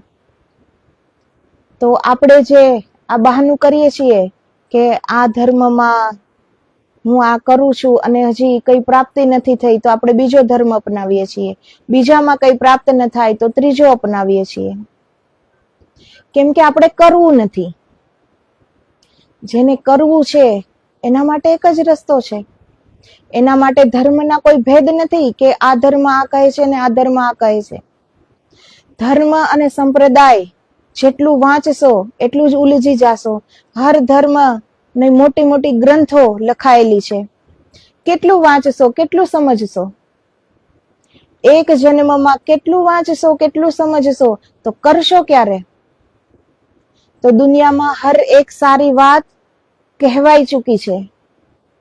જરૂર છે એને અમલમાં મૂકવાની, જરૂરત છે કરવાની, પ્રયાસ કરવાની, આળસ છોડીને કરવાનું. વેદ વ્યાસ મુનિએ આ વેદની રચના કરી, આટલા શાસ્ત્રની રચના કરી, તો પોતાનું જીવન અર્પણ જ કરી દીધું ને. અગર એને પોતાની ઈચ્છા, પોતાની મનોકામના, પોતાની હજી સ્વાર્થ, પોતાનું જીવન જો એણે વિચાર્યું હોત, તો એ પણ એમ જીવી શક્યા હોત કે પોતાના સુખ માટે એ પણ જંગલમાં હર્યા હોત, ફર્યા હોત, રાજમહેલોમાં રાજગુરુ બન્યા હોત. અપ્સરા ધ્રિતાજી જેવા પત્ની હતા, તો પોતે પણ સંસારમાં જીવી શક્યા હોત. પરંતુ એણે બધું પોતાનું સુખ ત્યજીને બીજાઓ આ જ્ઞાન પ્રાપ્ત કરી શકે એ માટે એણે રાત દિવસ પોતાનું પૂરો જીવન આપી દીધું. ત્યારે જ તો વેદોની અને પુરાણોની રચના થઈ છે ને. અગર એણે પોતાનું સુખ ઈચ્છ્યું હોત તો પરમ જ્ઞાની હતા, અને ત્યારે રાજાઓ પણ કદરદાન હતા જ્ઞાનના, તો એ રાજગુરુ બની શક્યા હોત, રાજ વૈભવ ભોગવી શક્યા હોત, સંસાર ભોગવી શક્યા હોત. અપ્સરા હતા પત્ની એના, પરંતુ એણે એના સુખને ત્યજીને બીજાના કલ્યાણ માટે, વિશ્વ કલ્યાણ માટે આ વેદોની રચના કરી. તો આજે એ વેદ શાસ્ત્ર આપણે વાંચીને બેસી જઈએ છીએ, પરંતુ અમલમાં કઈ નથી જીવનમાં. એટલે આપણે આ બહિર યાત્રા કરી શકીએ છીએ. જો એકવાર આપણને આપણી ખબર પડી જાય કે આપણે કોણ છીએ, તો આ બધું વૃથા લાગશે જે આપણે કરીએ છીએ, જે આપણે વિચારીએ છીએ. તો એ માટે આપણે મહેનત કરવી પડે છે, આપણે અંદર જવું પડે છે. રસ્તા છે, આપણા સંતોએ ભરી ભરીને રસ્તા આપ્યા છે, આટલા ગ્રંથો આપ્યા છે. એનું અધ્યયન એ વાંચો, શિવજી પોતે શુકદેવજી પરમ જ્ઞાની છે, જન્મથી જ્ઞાની છે, એને અધ્યયન કરવાની કાંઈ જ જરૂર નથી, પરંતુ એ આપણને શીખવવા માટે કે વેદ અને શાસ્ત્રનું અધ્યયન કરો એ રસ્તો છે બ્રહ્મ વિદ્યાને પ્રાપ્ત કરવા માટેનો. એટલા માટે અધ્યયન કરવા જાય છે. ગુરુ કેટલા જરૂરી છે જીવનમાં એ બતાવવા માટે એ બૃહસ્પતિ ગુરુને ગુરુ બનાવે છે. શુકદેવજીને કોઈ ગુરુની જરૂર નથી. એ તો સ્વયં જ્ઞાનનો અવતાર છે, એને કોઈ ગુરુની જરૂર નથી, છતાં એ ગુરુ કરે છે આપણને સમજાવવા માટે. તો સદગુરુ આ યુગમાં પણ છે, જો એ દ્રષ્ટિ આપણને કેળવતા આવડે તો. આજે બધા શિષ્ય ગુરુ જે કરે છે એ જોવે છે કે મારા ગુરુ આમ કહે છે, મારા ગુરુ આમ કરે છે. તો ગુરુ જે કરે છે એ આપણે જોવાનું નથી. સંસારના હર ગુરુ જેણે કઈ પ્રાપ્ત નથી કર્યું, જેની પાસે કઈ પ્રાપ્તિ નથી, એ ગુરુ પણ પોતાના શિષ્યને તો સાચું જ સમજાવશે ને, સત્ય જ સમજાવશે ને. કોઈ ગુરુ પોતાના શિષ્યને એમ તો નહીં કહે ચોરી કરવાનું તો નહીં શીખવે, પાપ કરવાનું તો નહીં જ શીખવે, સત્યનું જ્ઞાન જ આપશે ને.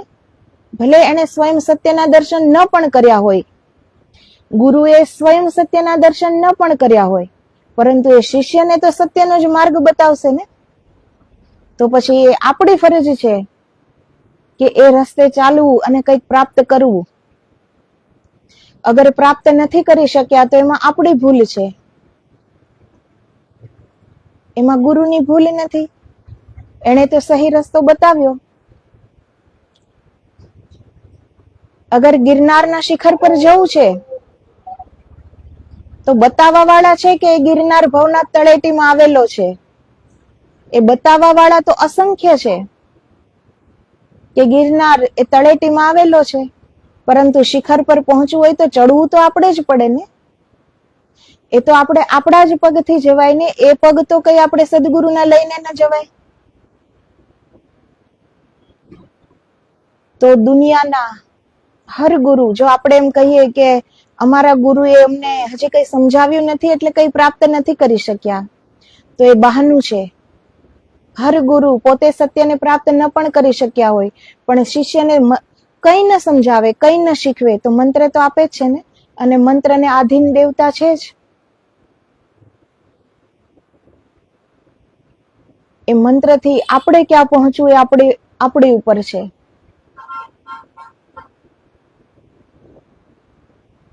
એ મંત્ર ત્યાં સુધી જરૂરી છે જ્યાં સુધી ધ્યાનથી આપણે ધ્યાનમાં ઉતરીને આપણી અંદર ગુંજતો જે અનાહત અજપા મંત્ર છે ત્યાં આપણી એકાગ્ર ન થઈએ ત્યાં સુધી બહારિક મંત્રની જરૂર પડે છે.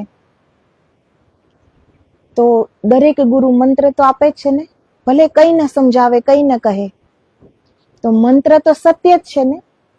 કોઈ પણ મંત્ર અસત્ય નથી, હર મંત્ર સત્ય છે. તો એ મંત્ર જપીને આપણે આપણું નિર્મળ મન બનાવી શકીએ છીએ, એકાગ્ર ચિત્ત બનાવી શકીએ છીએ, આપણે એ મંત્ર દ્વારા ધ્યાન કરી શકીએ છીએ અને ઉત્તર ઉન્નતિ કરી શકીએ છીએ. તો જે નથી થતું એ આપણી ભૂલ છે, આપણી આળસ છે, આપણી પ્રયાસ નથી કરતા, આપણે પ્રયત્ન નથી કરતા, એટલે આપણે કઈ પ્રાપ્ત નથી કરી શકતા. તો કળિયુગ છે, આજે એવા સદગુરુ નથી એટલે અમને કઈ પ્રાપ્ત નથી થયું, એ માત્ર એક બહાનું છે નહીં કરવાનું. સદગુરુને પ્રાપ્ત ભલે ન હોય, પરંતુ એ મંત્ર આપે છે અને મંત્ર સત્ય છે. એ સત્યના માર્ગ ઉપર ચાલીએ અને મહેનત કરીએ તો આપણે પ્રાપ્ત કરી શકીએ છીએ. ગુરુની કરની ગુરુ જાશે, શિષ્યની કરની શિષ્ય જાશે ને.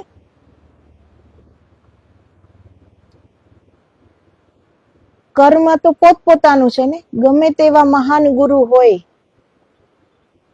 એ આપણને માર્ગ બતાવે છે. આપણે જઈએ ન જઈએ, આપણે કેવા કર્મ કરીએ છીએ, તો આપણા શિષ્યની કરની શિષ્ય જાશે, ગુરુની કરની ગુરુ જાશે.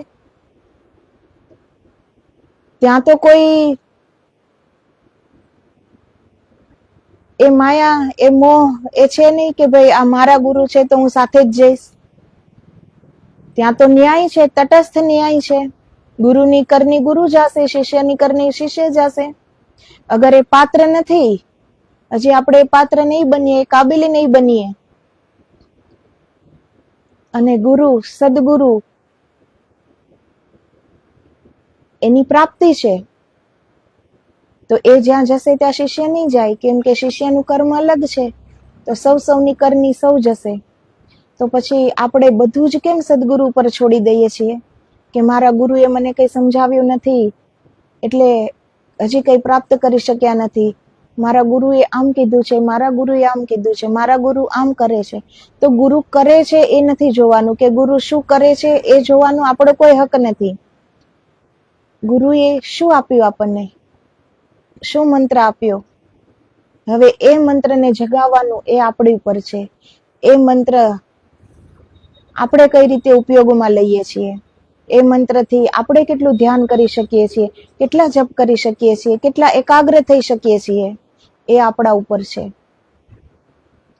તો અહીંયા ગમે તેટલા ગુરુ સાથે ગમે તેટલો પ્રેમ હોય આપણને, કે કોઈ પણ વ્યક્તિ ઉપર આપણને ગમે તેટલો પ્રેમ હોય, તો ત્યાં તો કોઈ સાથે જવાનું નથી ને, સૌની કરની સૌ જશે. માટે જ્યારથી આપણે સમજીએ કે શું કરવાનું છે, હર પલે સજાગ થઈને જીવીએ, કે કોઈ દુષ્કર્મ ન થઈ જાય, કોઈનું અહિત ન થઈ જાય. જે આપણે કોઈની નિંદા કરીએ છીએ, શબ્દ છે, બ્રહ્મ છે, એ ક્યારેય મીટતો નથી. કોઈની આપણે નિંદા કરીએ છીએ તો એ શબ્દ એ આકાશમાં ફરે છે, એ ક્યારેય લુપ્ત નથી થતો. હર શબ્દ, એટલે જ શબ્દને બ્રહ્મ કીધો છે, કે બ્રહ્મ જે બ્રહ્મ તત્વ છે, જે આત્મા છે, એનો ક્યારેય નાશ નથી. એવી રીતે શબ્દનો પણ નાશ નથી. તો આપણે કોઈની નિંદા કરીએ છીએ તો એમાં સામેવાળાનું શું બગડી જાય છે? એ તો જેવો છે એવો રહે છે, પરંતુ એ કર્મ આપણને લાગે છે ને. આપણે શું કરવું, બીજા શું કરે છે એ જોવાનો આપણને કોઈ જ હક નથી. આપણે શું કરવાનું છે, બસ આપણે આપણા સુધી પહોંચવાનું છે. જ્યાં સુધી આપણે આપણા સુધી નહીં પહોંચીએ, ત્યાં સુધી આપણે આપણા ભીતર નહીં પહોંચી શકીએ, ત્યાં સુધી આપણે આપણા દોષને પણ નહીં જોઈ શકીએ. આપણે આપણું મન નિર્મળ નહીં કરી શકીએ. અગર આપણે આપણા દોષોને જોશું તો દૂર કરશું ને. આપણે આપણા દોષોને અગર જોશું જ નહીં, બીજાના જ દોષો જોતા રહીશું, તો આપણે તો દોષિત જ થતા જવાના ને. આપણું કર્મ તો વધતું જ જવાનું છે. તો આપણે બીજાના દોષોને નથી જોવાના, આપણે આપણા દોષોને જોવાના છે. ભગવાને જે ઇન્દ્રિય મૂકી છે કે આપણે દોષને પારખી શકીએ છીએ કે આ સારું કર્મ છે અને આ ખરાબ કર્મ છે, એ જોવાની અગર દ્રષ્ટિ ભગવાને આપણને આપી છે તો એ આપણા માટે આપી છે, બીજાના દોષો જોવા માટે નહીં. પરંતુ આપણે આપણા દોષોને જોઈએ, એ દોષોને દૂર કરીએ અને આપણે આપણું મન નિર્મલ કરીએ. જેટલું શરીરને આ પવિત્ર રાખીશું, આ શરીર પણ એક મંદિર છે. જેવી રીતે 4 દિવારી બનાવીને આપણે ઈશ્વરની પ્રતિમાને એમાં બિરાજમાન કરીએ છીએ, એવી રીતે આ શરીર પણ એક મંદિર છે જેમાં આત્મા રૂપે પરમાત્મા બિરાજમાન છે અંદર. જેટલું શરીર પવિત્ર રહેશે એટલું જ મન પવિત્ર રહેશે. જેટલું મન પવિત્ર રહેશે એટલા વિચારો પવિત્ર રહેશે. જેટલા વિચારો પવિત્ર રહેશે એટલું જ આપણું કર્મ પવિત્ર રહેશે. તો આ નીવની વાત છે, જે બાળપણથી જ હર ક્ષણને કિંમતી સમજીને જીવનને સજાગતાથી જીવીએ, કે કોઈનું અહિત ન થાય, કોઈની નિંદા ન થાય, સ્વાર્થ ભાવના, દ્વેષ ભાવના મનમાં ન આવે. એવી રીતે અગર જીવન જીવી શકીએ તો પણ બહુ છે. બ્રહ્મ જ્ઞાનની પ્રાપ્તિ તો બહુ દૂરની વાત છે, પરંતુ એક સારું કર્મ કરવું એ તો આપણા હાથમાં છે ને. કે આપણે સારું કર્મ કરીએ, સારું વિચારીએ, સારું જીવન જીવીએ, પવિત્રતાથી જીવીએ, એ તો આપણે કરી શકીએ ને. તો જેટલું થઈ શકે એટલું તો કરીએ. તો ધીરે ધીરે આપણા દોષો દૂર થશે. જેમ જેમ મન નિર્મળ થશે તેમ મન બહાર ભટકતું બંધ થશે. ભીતર ઉતરવા આપણે પાત્ર બનતા જઈશું. તો જે આ અંદરની યાત્રા પર જે ચાલી નીકળ્યા, જેને પગ ઉપાડી લીધો છે, એ આજ નહીં તો કાલ પોતાની મંજિલ સુધી પહોંચશે જ ને. અગર આપણે કોઈ લાઈનમાં ઊભા છીએ તો આજ નહીં તો કાલ આપણો વારો તો આવશે જ ને, પરંતુ આપણે લાઈનમાં જ ઊભા નથી તો ક્યારે વારો આવશે? તો એ અત્યારથી જ એ બાળપણમાં જ એ બીજ રોપવા જોઈએ સંતાનોમાં, કે જીવનને કેવી રીતે જીવવું, કેટલી પવિત્રતાથી જીવવું. આ પિતૃ પક્ષ ચાલી રહ્યો છે, આ 15 દિવસ પિતૃઓ માટેનો છે. આપણા માનવા ન માનવાથી જે સત્ય છે એ હંમેશા સત્ય જ રહે છે. પિતૃલોક છે એ આજના યુગના અગર ન માને તો એના માનવા ન માનવાથી સત્યવાદ અસત્ય તો નથી થઈ જતી. તો પિતૃઓ છે આપણા પર, પણ આપણે કંઈક કરીએ પિતૃઓ ને સદગતિ માટે, જે પણ આપણાથી સારું કાર્ય થાય એના નામથી, તો એ પિતૃઓ આપણને આશીર્વાદ આપે છે, એના પણ આશીર્વાદ લાગે છે. જેટલું પણ આપણાથી સારું કાર્ય થઈ શકે એટલા આપણને આશીર્વાદ મળે છે. આશીર્વાદ કોઈ માંગવાથી નથી મળતા. લોકો કહે છે ને, જેટલા પણ આશ્રમે જાય છે, મંદિરોમાં જાય છે, તો કહે છે કે બાપુ અમને આશીર્વાદ આપો, અમને આશીર્વાદ આપો. આશીર્વાદ એ માંગવાની ચીજ નથી. આશીર્વાદ તો હૃદયથી નીકળી જાય આપોઆપ. એ દેવાવાળાને પણ ખબર નથી હોતી કે હું એને આપું છું. એ આપોઆપ એ હૃદયનો ધ્વનિ છે. આશીર્વાદ છે એ હૃદયની ધ્વનિ છે. એ આપોઆપ નીકળી જાય છે. એને દેવો નથી હોતો, એ નીકળી જાય છે. તો આપણું કર્મ એવું હોવું જોઈએ, આપણું કૃત્ય એટલું સારું હોવું જોઈએ કે સામેવાળાનું હૃદયમાંથી એ આશીર્વચનો નીકળી જાય. એ કોઈ માંગવાની વસ્તુ નથી. અને માંગ્યા અને કોઈ માથા પર હાથ રાખીને દઈ દીધો એ આશીર્વાદ, તો શું એ આશીર્વાદ ફલિત થઈ જવાનો છે? એ માત્ર એક શબ્દ છે. તો આશીર્વાદ એ શબ્દ નથી, એને શબ્દની જરૂર નથી. આશીર્વાદ એ હૃદયનો ધ્વનિ છે, એ આ જીભનો શબ્દ નથી. તો એ આશીર્વાદ આપોઆપ નીકળી જાય છે. તો જીવન એવું જીવવું જોઈએ. તો આપણા વડીલોના આશીર્વાદ, આપણા પિતૃઓના આશીર્વાદ, આપણા ગુરુઓના આશીર્વાદ એ આપણને ઉન્નતિના માર્ગ તરફ દોરે છે. એ આપણને ક્યારેય નીચે નહીં પડવા દે. તો એ આશીર્વાદ ક્યારે નીકળે કોઈના હૃદયમાંથી? જ્યારે આપણે એવું જીવન જીવતા હોઈએ ત્યારે નીકળે છે. તો દુઆ જ્યારે નીકળી જાય છે ને, ત્યારે એ આપણા કેટલાક કર્મોનો નાશ કરી દે છે. હૃદયની દુઆ એટલું કામ કરી જાય છે.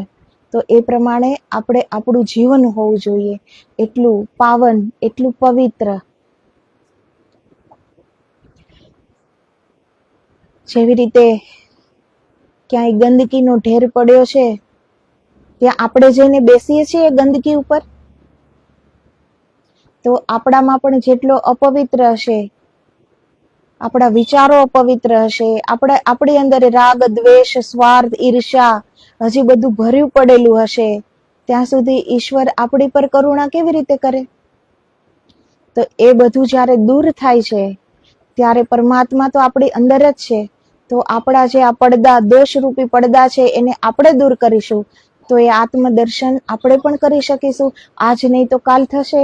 અગર આપણે એમ પ્રયત્નમાં લાગી જઈએ, હર ક્ષણ હર પલને કિંમતી સમજીને એની ઓર આપણે જઈએ વાંચવા માટે, કેટલું સારું આપણી પાસે છે. વેદ છે, શાસ્ત્ર છે, પુરાણ છે, ગ્રંથો છે, સંતોની જીવની છે.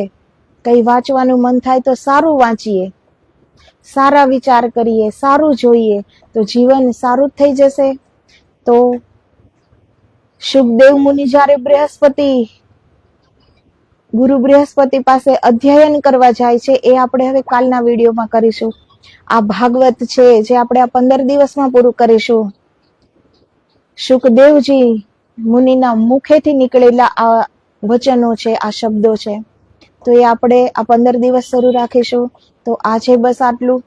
તો આદેશ, જય ગુરુદેવ, જય ગિરનારી.